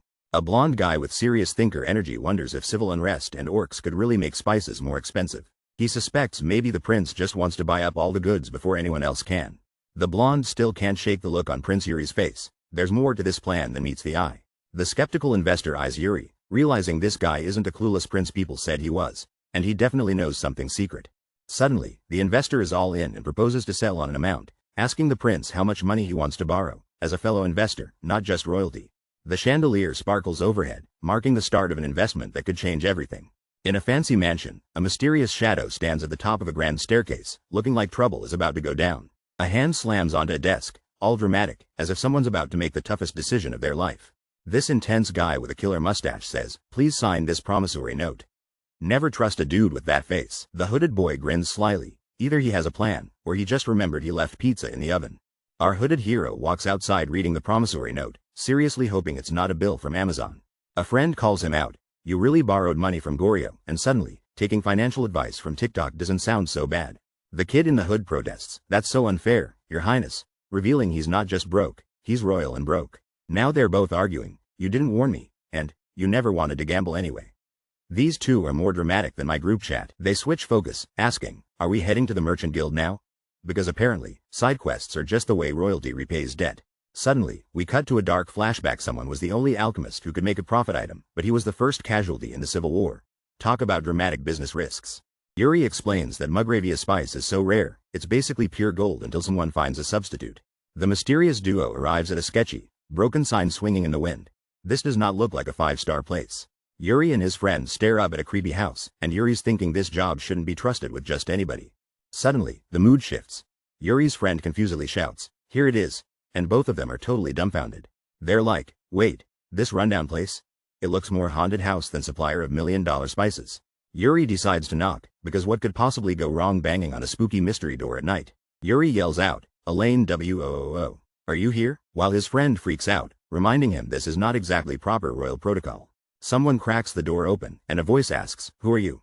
Suspense level off the charts. Out walks Elaine Wood herself, stylish and mysterious, definitely not what anyone expected behind that door. Yuri introduces himself with maximum dramatic flair. "Elaine Wood, I'm Yuri, the third prince of Briole," hoping this whole gamble pays off. Elaine is suddenly given a super important mission and she's freaking out. The prince's friends are like, "Bro, have you lost your mind?" But he's totally not listening. While sneaking around the city in hooded cloaks, they wonder why the prince would invest in a failing business. Even though Elaine's down on her luck now, there's this wild hope she'll make a comeback. Imagine Elaine, once struggling, now becoming this absolute legend, swimming in gold coins. Unlike her shady rival Goryeo, Elaine keeps every promise she makes. She's basically the MVP of trust. The prince grins. She was a legend before, but now he's gonna turn Elaine into the goat of merchants. The white-haired friend is exhausted, hoping this adventure is finally over. But nope, the prince says there's still one crazy thing left to do, and his friend just can't handle it. The friend desperately chases after the prince, yelling, "Wait, Your Highness," because the chaos never ends. The white-haired guy shouts, "Where are you going now?" As the determined hero walks off in the night, the hero thinks, "I only have to convince one more person." He recalls his progress. He's already won over an underworld loan shark and a merchant tycoon. Everyone else is ready to be his ally. The moon lights up the rundown village where our hero heads next. A man sits hopelessly in an alley, his only company a hungry rat. Chaos breaks out as two desperate people fight over scraps, while the hero closes in. The hero and his silver-haired friend arrive and scan the area. He should be somewhere around here. They spot their target, a young street kid clutching some bread as the words flash found him. The hero kneels down to greet three wary kids, softly saying, "Hello." With a dramatic reveal, he introduces himself, "I'm Yuri, the third prince of Briole." The mysterious girl is deep in thought, her face half in shadows. A young boy asks if she's really a prince, and she quietly confirms it. Flashback. Someone narrates about a ruthless killer who took out Goryeo in the past. We learn the killer is Asuna, the last member of the assassin order, looking seriously intense. Asuna turns and glares, making sure everyone knows she's not to be messed with. The boy and Asuna stand off in the street, confused why royalty is just hanging out. The prince tells Asuna to chill, he's not dangerous. Asuna explains, she's here because she wants to help, not cause more trouble. Suddenly, the prince grabs another guy and demands, "Give it," clearly not in the mood for games. The nervous guy hands over a sack, looking like he'd rather be anywhere else right now. Yuri stares intensely, realizing something big is about to go down. A scared kid clings to someone, and a mysterious voice asks, "Is it this child?" We learn that Asama once borrowed a ton of money to save this child's life. Just like everyone else who owes Goryeo, things went downhill fast. Asama's life gets totally wrecked, pushing her toward the dangerous path of an assassin. The mission is clear: stop this tragic story from happening again. Someone hands Asama a bag of money, telling her to get the child help, but she knows there's always a catch. Asama asks, "What do you want?" And it's clear things are getting tense.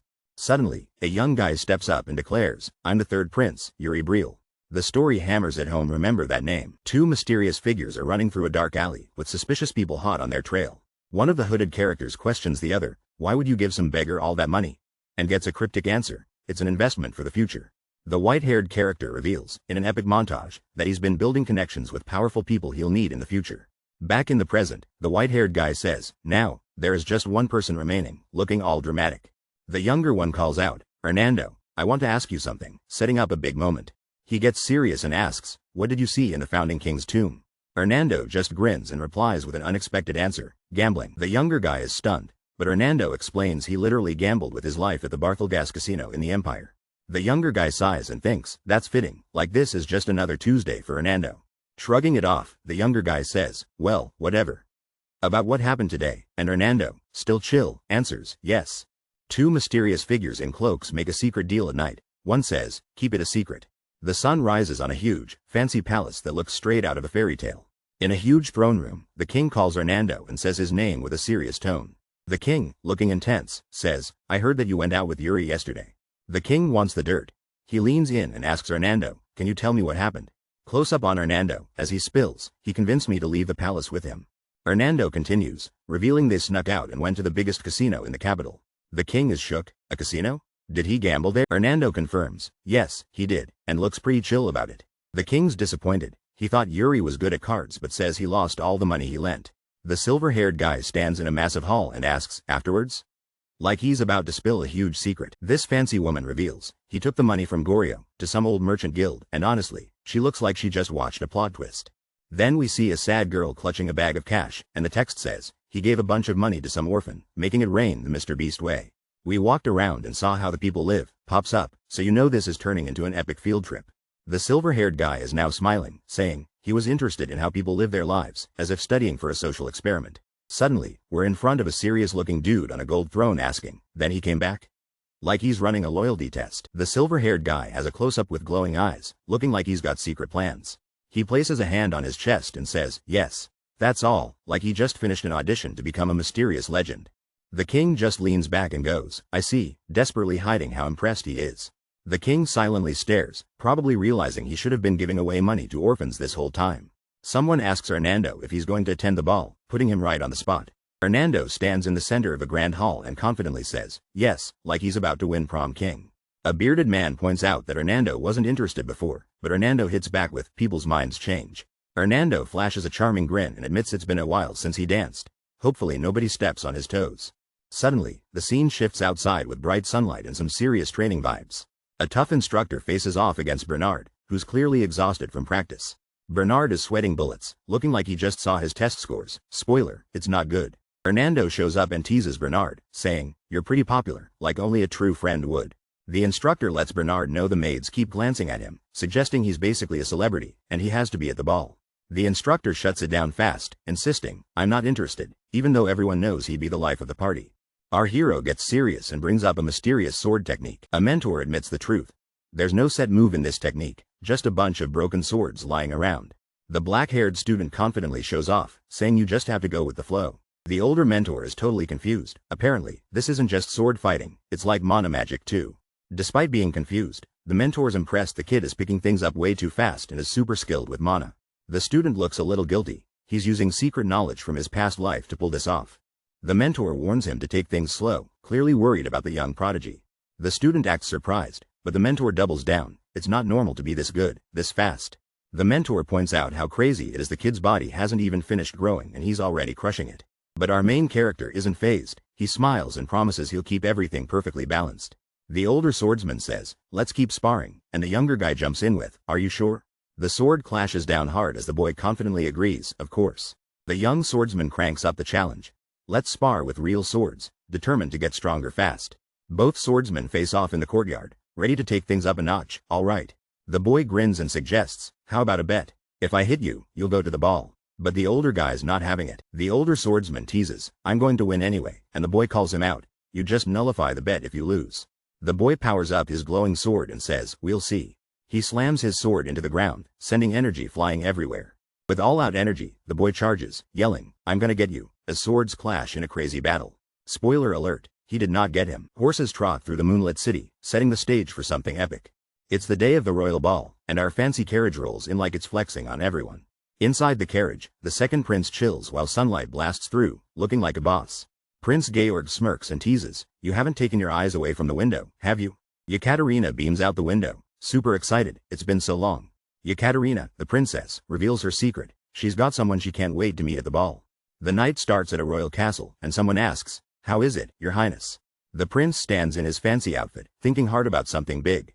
Ina, his maid, tells him the decorations are way too flashy and wants to remove them, but the prince doesn't agree. The prince's close-up shows he's ready and hears, "All done, your highness." He calls out, Ina, stopping her in her tracks. With total Mr. Beast confidence, the prince says, "How about a dance?" Ina is absolutely shocked. The prince admits he wants to practice dancing and hilariously claims there's nobody else around. Ina freaks out, nervously asking, Do we have to?" And the prince is just confused by her reaction. With no hesitation, a big no appears. Ina is not about this Disney moment. The prince jokes, "Are you planning to step on my foot to get me to fall?" as he reaches for her hand, making things awkward and hilarious. Ina says she's not messing around, she means business. Ina and the prince are about to start dancing, but he tells her to follow his lead slowly. Ina looks totally flustered, as if dancing with royalty is more intense than a final exam. The prince asks Ina if she's making fun of him, but Ina confidently says she's a pretty good dancer. The prince claims he's popular but admits he's never danced with someone as short as Ina. Awkward height difference alert. Their dance practice turns into a comedy show, with Ina messing up the steps over and over. The prince calls her out. Ina just stepped on his foot again. Meanwhile, a live band is playing fancy music inside the ballroom, setting the mood. Couples spin around on the ballroom floor, and it's like a royal version of Dancing with the Stars. Someone mysterious watches the whole thing from above, swirling a glass of wine like a true villain, or maybe just a critic. The king chills on his huge throne, looking like he owns the place and sipping wine like a boss. At the royal banquet, a group of brothers hang out by the buffet table, probably seeing who can eat the most fancy food. Suddenly, one of the brothers notices a mysterious guy entering with an epic dark cloak. Cue the dramatic tension. The camera zooms in on the main brother's eyes as he realizes something big is happening. The mysterious newcomer is revealed. Count Sitter is here, and everyone's worried because last meeting it was just Baron Aransha. One brother teases, asking if the other's eyesight is so bad now he needs to borrow his reading glasses for royal parties.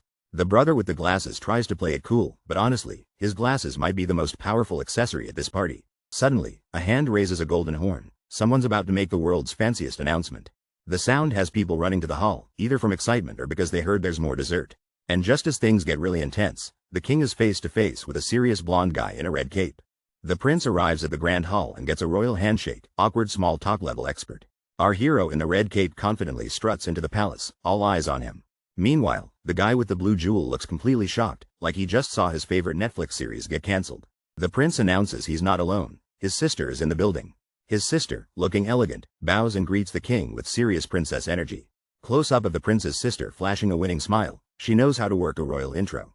Blue Jewel guy has a flashback to holding hands with Yekaterina, surrounded by magical vibes and some emotional glass shattering. Now he's feeling the pressure, determined not to screw up things with Yekaterina again. Yekaterina stands poised and graceful, ready for whatever royal drama comes next. Blue Jewel guy can barely face Yekaterina as she turns around, and this is peak. It's complicated energy. The party just started and everyone's whispering, but Cedric and the blonde girl already look awkward. Someone clearly doesn't fit in. Cedric sneaks off to the snack table, honestly just wanting to disappear, or maybe eat his feelings. As expected of Cedric, he dances with everyone at the ball and treats them like royalty. He's basically the Mr. Beast of this party. People are watching Cedric like he's a TikTok star, and someone announces he's got the legendary, benevolent lord vibe. But this guy in blue is feeling majorly insecure, staring at Cedric and thinking, I could never be that cool. The blonde girl is clearly stressing out. She's totally out of her comfort zone and internally screaming, what do I do? Then another dude swoops in and starts chatting with the blonde girl, while our insecure guy just sits back, panicking inside. The guy in blue can't handle it anymore, muttering, damn it, he doesn't want to get close to someone who only reminds him of his past mistakes. Out of nowhere, the maid offers cookies and saves the day by asking, do you want a cookie, your highness? Talk about a plot twist. Cedric tells the maid to load him up with cookies, because who needs confidence or closure when you've got snacks? Ina serves cookies and gets a grateful, thank you, but she just shrugs it off like it's nothing. Ina walks away, telling the young man to ask if he wants more treats. Super professional vibes here. The young man breathes a sigh of relief at the buffet table, like he just survived a major boss fight with cookies. Suddenly, two mysterious figures approach, and the tension spikes faster than my credit card bill after a Mr. Beast challenge. The young man looks up, wide-eyed, as if he just got caught sneaking cookies before dinner. Enter the second prince of the empire, Georg of Varna Grandzayan, looking as intimidating as a pop quiz you didn't study for. Flashback to Georg leading troops into battle like he's starring in the Empire's most epic action movie. The man in black introduces himself, Yuri Briole, the third prince of Briole, and apparently he's responsible for Briole's downfall. Awkward. Yuri tells himself to stay calm and not get hostile, even though it looks like he's ready to throw down in a royal rumble. The second prince smirks just enough to let us know things are about to get spicy. The nobleman points straight at the young boy and says, "Yes, you." The black-haired boy looks startled, a glowing force swirling around him. Nervously sweating, the boy watches the energy escalate in front of him. The nobleman smirks, teasing, "Turned 13 this year, right?"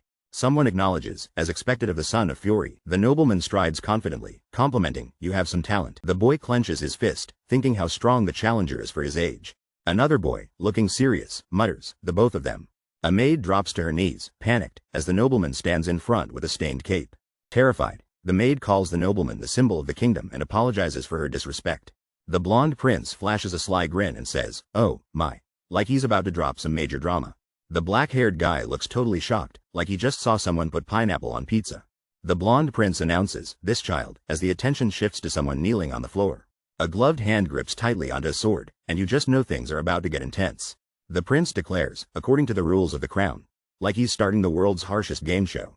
Standing tall with sword in hand, the prince looms over the kneeling maid and declares the child made a big mistake. The camera cuts to a fancy chandelier, reminding us this whole showdown is happening in a super extra ballroom. Someone thinks, he did that to Ina on purpose, and yeah, trust issues are at an all-time high. The prince says the punishment is death, while the dark-haired guy stares him down thinking, "This bastard." Another bystander watches, whispering, "She's made a mistake," as the whole room feels the tension. The girl with braids looks terrified as someone declares, as the law decrees. Suddenly, a voice interrupts with, "Are you here to interrupt my ball?"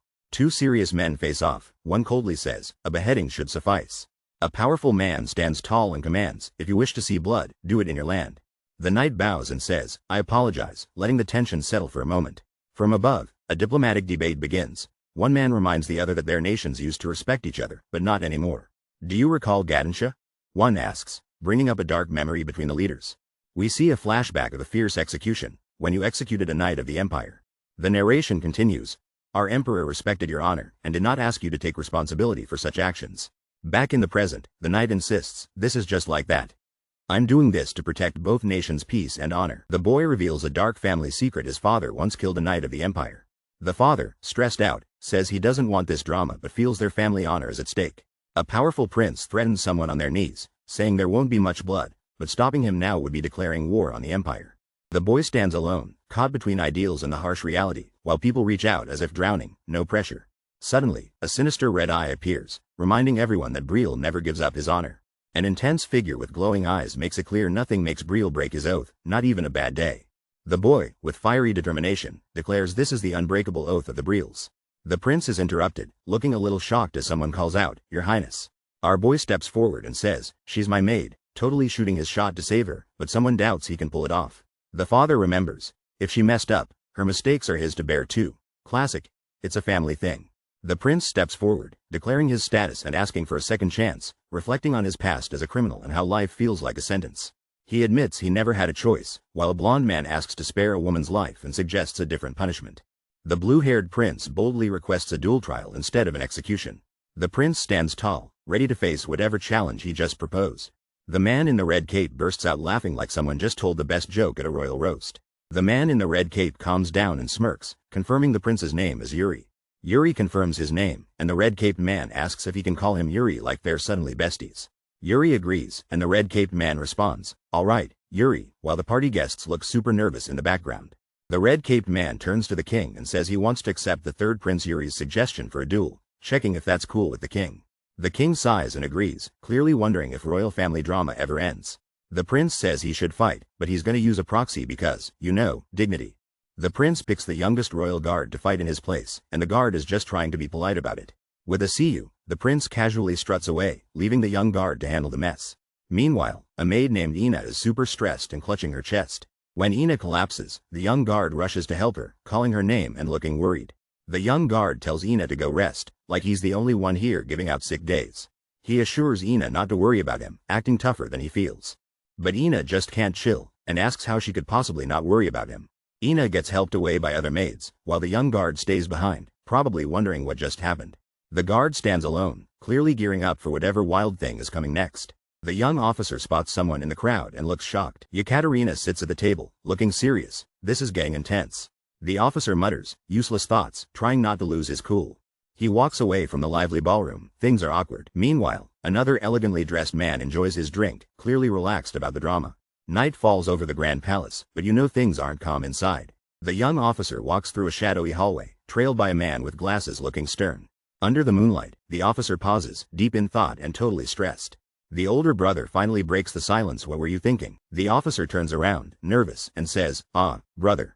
The young boy stands firm, telling the older man, I couldn't just let him kill Lena. The older man gives a half smile and says, you're so. He messes up the boy's hair and, with a proud smile, says, goodness. The boy looks stunned by this unexpected gesture. In his mind, the boy thinks, it's been a while since I've experienced this. The older man, with a caring tone, says, Yuri, while patting his head. He asks, do you want some help? The narration reveals, the person you were going to be fighting. He made it seem like he was being considerate, but it was really the opposite. In a flashback, a blonde swordsman smirks, saying he'll use a proxy for dignity and will pick the youngest royal guard because Yuri is so young. The narration warns, if your ages are similar, even if an accident were to occur in the trial. Two nobles have a serious talk and one promises, yeah, I know what you're worried about. I'll take care of things. Yuri steps in confidently and says, no, I started it, so I am going to put an end to it, looking like he's about to pull a Mr. Beast level move. Yuri flashes a determined smile, ready to handle whatever comes his way. One noble places his trust in Yuri, calling him by name and saying, I trust you, Yuri Briole. The other noble asks about the ball, and Yuri says, it's a bit of a mess, but I'll take care of it. You go rest, like he's about to clean up after a big YouTube challenge. Grateful, the noble says thanks, secretly admiring Yuri, thinking he could have ruled the whole kingdom if things were different. As Yuri walks away, he thinks, now I'll get to see how Briole changes under Yuri's reign. With resolve, Yuri vows, I'm going to fight so I can see it for myself, looking as intense as anyone in a Mr. Beast competition. Yuri makes up his mind no matter whom I may have to fight. The next day, Yuri and a big armored knight face off outside a massive church. Get ready, things are about to get epic. The royal audience gathers, and the tension is high. Everyone has their eyes on the third prince. Captain Sand gets asked about the third prince's duel, and you can just tell everyone's nervous, except for that one guy who looks way too relaxed. The prince's opponent enters the arena, showing off some crazy stable energy and sword skills, way too pro for someone who's not even a knight. The prince sizes up his opponent with total confidence, realizing the Empire's guard is no joke. Captain Sand is stressing out, wondering if the prince stands a chance, while the chill guy next to him just grins. The silver-haired guy can't help but smile, maybe he knows something everyone else doesn't. The third prince enters the ring and, wait, is he yawning before a duel? Talk about confidence, or sleep deprivation. I don't think you need to worry, says the chill guy. Clearly he's watched enough anime to know the underdog wins. Now the third prince is stretching and looking ready, not a care in the world, almost like he's about to play Wii Sports instead of duel. And just when you think this is going to be a normal fight, they hit us with, Grand Wizard is a rank that no one can reach, so maybe the real flex is in magic, not fencing. In the magic tower, mages are ranked and only the best get recognized. But there's a magic so strong, it lets you peek at the fate of the entire world. This legendary power is called fate-revealing magic. Only a mage who's achieved origin magic earns this insane ability. Meanwhile, a nervous guy sweats during a game, realizing he's not as slick as he thought. In this world, only Hernando managed to achieve fate-revealing magic. But Hernando quickly realizes his bad luck at the table isn't just a coincidence. For the first time since getting his origin magic, Hernando is actually losing money in a game. Ouch. This is wild. Normally Hernando can read everyone's moves, but against this one smug kid, he's completely blind. Instead of secrets, Hernando only sees visions of Sword Mountain in the face of the third prince from the royal family. Talk about plot twist. Even though his body was beaten and bruised, this guy just kept swinging his sword, fighting until he literally collapsed from despair. Now, fast forward to the present. Two knights are in an arena, with one guy kind of awkwardly waving his sword around while the crowd waits. A blonde noble looking smug asks, do you need more time to get ready? Classic spectator energy. The black-haired knight with a big grin says he's ready to go anytime, and his opponent, the red-haired knight, agrees. Bring it on. The big boss on the throne gives the signal the trial by combat has officially started. The two knights face off, tension building. You can literally feel the moment right before all chaos breaks loose. Suddenly, the black-haired knight launches himself forward, sword swinging fast. He's not here to mess around. Quick close-up red-haired knight's eyes widen, realizing that this clash is about to get real. He tightens his grip on the sword, holding firm. This is going to be an epic showdown. The red-haired knight's face is full of shock as something wild happens. Guess he didn't expect the black-haired guy to go beast mode right out of the gate. The arena explodes into chaos as armored fighters clash with lightning-fast moves. This looks like the final battle to decide it all. Out of nowhere, One contestant lands a massive hit, sending their opponent flying. Someone's definitely losing points for that. One dark-haired swordsman stands ready, looking totally confident, like he's about to drop the coolest move of the tournament. The rival, a red-haired knight, glares with determination, sword raised high. These two are clearly the main event. In the royal box, a sharp-looking guy named Hernando gets called out. Talk about being put on the spot. Hernando respectfully answers, "Yes, your majesty." Dude looks so calm, but you know he's sweating inside. The king leans in, asking Hernando what he thinks the outcome will be. No pressure, just everyone watching, right? Close up on Hernando's eye. He's totally locked in, like he knows something epic is about to happen. The two warriors unleash their ultimate attacks, swords flashing and power crackling. The arena can barely handle these legends. After a brutal exchange, it looks like the dark-haired swordsman takes the upper hand. Who's walking away as the champion? Our white-haired mage is sitting in the spotlight and straight up says, "I don't know." The king asks about his legendary arrival, and our mage just confidently says, "Yes." A group of guards panic, thinking the mage is leaving, but he calmly shuts it down with a, "No." The king is actually relieved and says he's glad the mage isn't leaving, while the mage goes full humble brag mode. The king warns against too much modesty, implying things better not go wrong on the mage's watch. The white-haired mage turns the tables, asking, "Who do you believe is stronger?" Suddenly, it's action time. A furious fighter charges in with crazy red energy swirling everywhere. Extreme close-up, the fighter's eyes glow red with intense power, looking dead serious. The king, arms crossed, confidently declares, "The opponent." The mage realizes, it seems that's what you think as well, as tension rises for an epic showdown. When I first came to Briole, it was because of some mysterious heavenly signs, and now I'm stuck watching these two knights go at it like it's the Super Bowl. The signs told me the one who could change the whole world was right here, literally, the strongest person on the entire continent. But then, nothing happened. The legendary sword wasn't even drawn, so I figured, why even stick around? I thought my mission was complete. Time to clock out and grab a snack, but plot twist. Suddenly, the knight with brown hair blitzes into action like he just unlocked his final form. The other knight stands ready, hands gripping his sword, looking like he's holding back something epic. With a sly grin, our dark-haired knight says, "It's not quite time yet," clearly planning something big. Boom! The sword is finally unsheathed, bursting with blue flames, no more holding back. With a shout of "Let's end this," the blue flame knight launches himself at light speed, ready to finish the fight. The brown-haired knight stares in shock. Dude just got way faster. This battle just hit a whole new level. The swordsmen clash with insane energy, looking like they're straight out of an anime power-up. One fighter grips his glowing blue sword, ready to turn the tables. The knight's eyes go wide and he thinks, He realizes, "I'm going to die," and looks totally panicked. Two nobles in fancy outfits watch the battle, completely shocked. The bearded royal sits confidently, either not impressed or secretly loving the chaos. Two guards can't believe their eyes, and one says, My goodness." A smug silver-haired guy is in awe, muttering, "I can't believe he twisted the sword at that moment." The losing knight is pinned to the ground as the winner stands over him and asks, "Well?" The victorious swordsman gives a cheeky smile while the crowd goes wild, shouting, "Whoa."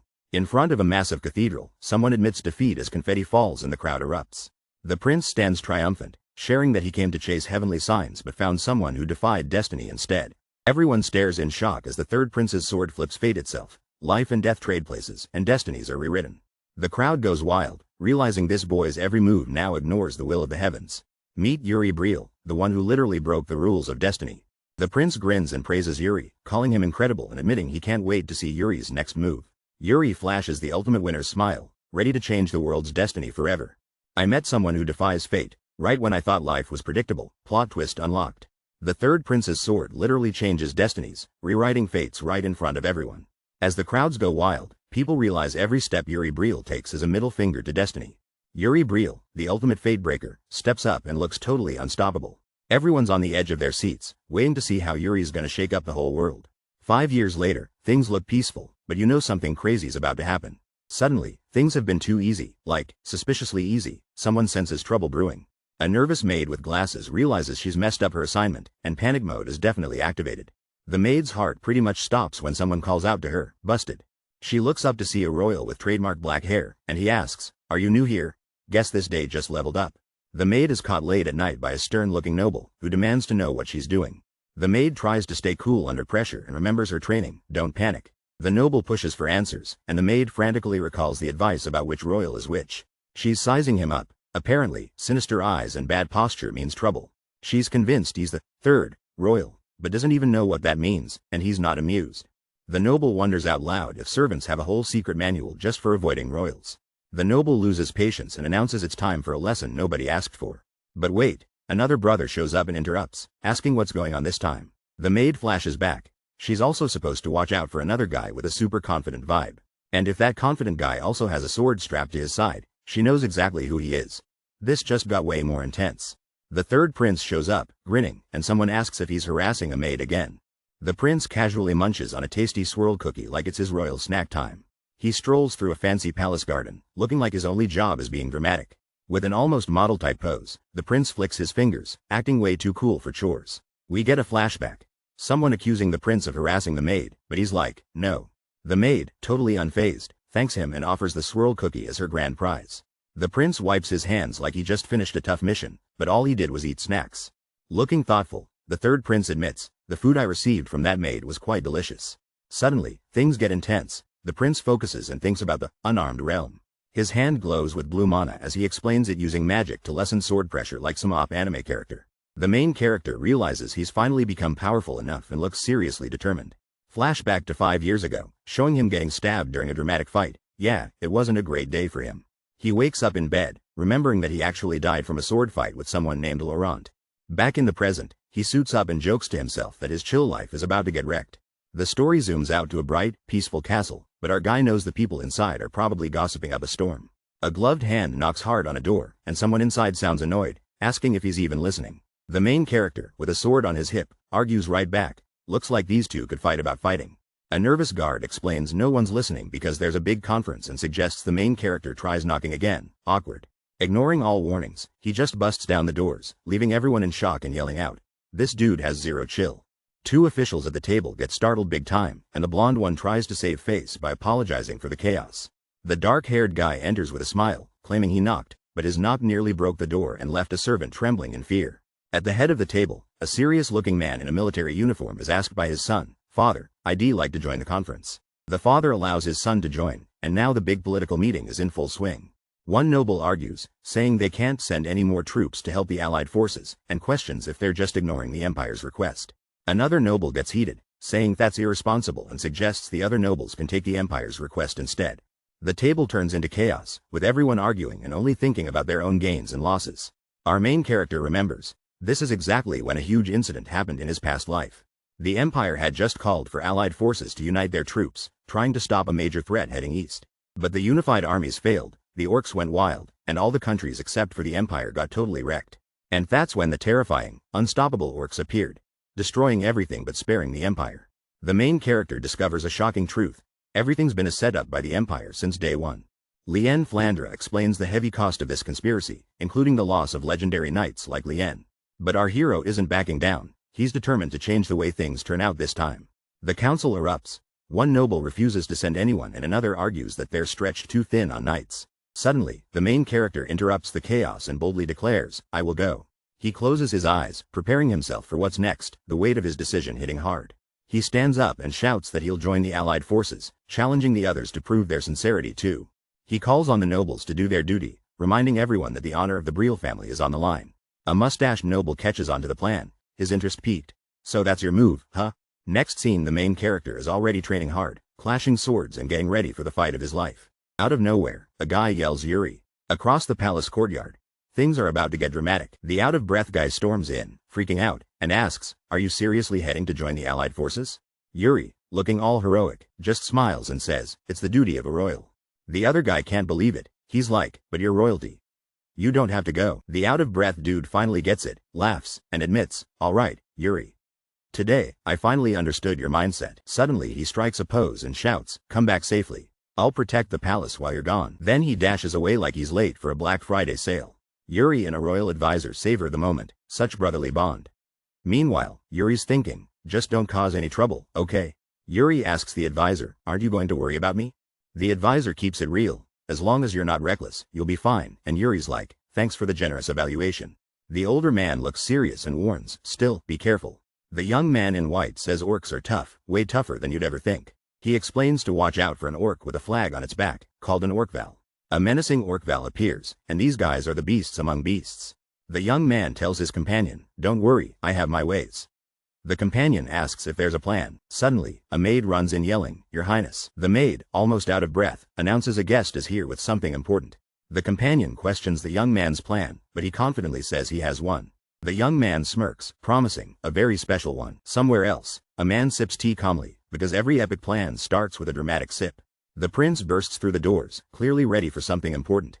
Seated alone in the grand hall, the prince waits. The suspense is real. Guillermo, the guild's vice president, shows up all fancy, greeting the prince like a true VIP. The prince wants to know where Elaine is, but Guillermo says he's filling in since she's away. Cut to Elaine herself, out on another adventure, proving she just can't sit still. Back in the hall, Guillermo drops off a mysterious box, hinting at a secret item. The prince opens the box, super hyped, and congratulates Guillermo for his awesome delivery. Inside are 4 epic-looking daggers, the legendary Elementarian, and the prince is finally satisfied. Guillermo thinks the daggers are just fancy decorations, but the prince assures him these are way more valuable. Flexing some magic, the prince reveals the daggers are actually ancient magical artifacts, just another day for royalty. This dude just freaked out because the dagger is floating by itself. Someone call Ghostbusters. But the mysterious guy in the suit just asks, "Are you moving it with your mana?" And looks relieved he's not about to get stabbed. The young guy flexes his magic skills and claps back. "Did you think I just fooled around every day?" Talk about a power move. Close up of the magic dude's eye. He's focused, he's intense, maybe plotting his next prank. The room gets awkward as the suit guy asks, "What's wrong?" And the magic guy just shrugs it off like nothing ever happened. Magic dude wraps up the meeting. "Tell Elaine I said hi," then hits his assistant with some homework about the Empire's plans. The assistant's footsteps fade. Look at those fancy shoes, probably plotting his escape. Now alone on the couch, our magic guy casually calls out, "You can come out now," like he knows someone's been lurking the whole time. A ninja-looking woman named Asuna appears behind him, and instead of acting surprised, he's just chilling and smiling like it's totally normal. The magic guy gives Asuna that serious look and asks, "What happened to Goryo?" Guess the real mystery is just getting started. The mysterious woman reports, "I sent him a warning as you ordered." Turns out, the warning was a terrifying message left for a guy in his bed. He definitely got the point. The woman asks the guy in the chair, "Are you really joining the Union Army?" And he confirms it. She warns him to be careful, but he fires back, "You make it sound like I'm going alone." He drops the bombshell. She's coming with him on this dangerous mission. She smirks, asking, "You can keep up with me, right?" Challenge accepted. With dramatic shadows, she thinks, "Anywhere is better than where I came from," before disappearing. A few days later, it's the day of returning to combat. Flags waving, stakes are high. Yuri, now in armor, stands ready as another guy calls out to him.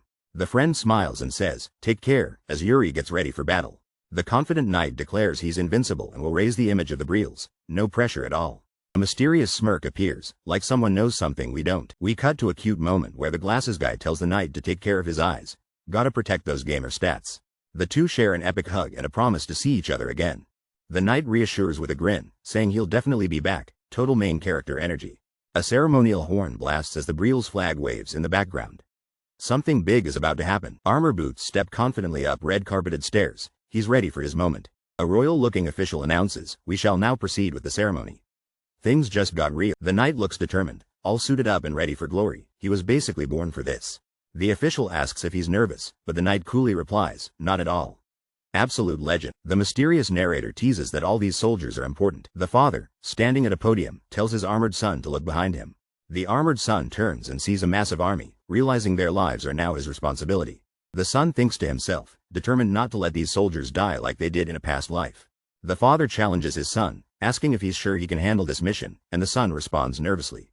Suddenly, the father raises the stakes and tells him to endure what comes next. Instantly, the son is flooded with a terrifying, red, murderous intent that seems to attack his mind. The son feels the effects and panics, thinking his body won't respond. His armored hand shakes as he realizes he's completely frozen in fear. He instinctively knows that the sinister red figure coming toward him is something truly dangerous. The shadowy swordsman faces a wall of red energy that literally screams death. A mysterious voice inside his head says, "Yes, I can," like he's about to pull off the impossible. He realizes if he dodges the attack, it's game over, but maybe, just maybe, he can find a way to reject his fate. The hero charges up with glowing blue energy, ready to risk everything. Our hero unleashes his full power, determined eyes locked in, looking like he's about to win the anime Olympics. The blue swordsman clashes with a powerful general in an epic, explosive duel. The general smirks and says, "Well done," while the young swordsman tries to look cool but is definitely sweating. The hero is confused, thinking, that was, before realizing this life or death duel was just a dramatic replacement for a goodbye letter. The general, who's actually the hero's dad, tells him, "Don't drag it out. Come back alive," and our hero answers, "Yes, father," like it's just another Tuesday. The young knight steps forward with a smirk, clearly ready for the next challenge. Bring it on. A sword shines in the sunlight outside a massive castle, setting the stage for something epic. The prince stands before a giant army and declares, "I am Briole's third prince, Yuri Briole." Yuri flashes a confident grin and tells his troops, "Put your trust in me." Raising his sword, Yuri commands, "Soldiers, march," and the crowd erupts in cheers. Deep beneath the castle, a dark and creepy dungeon waits in silence. A terrifying hand grabs onto the bars with inhuman strength. Something with glowing red eyes and a monstrous face rattles its prison, desperate to get out. An older knight stares from outside the cell and says, "So we're meeting again after 5 years."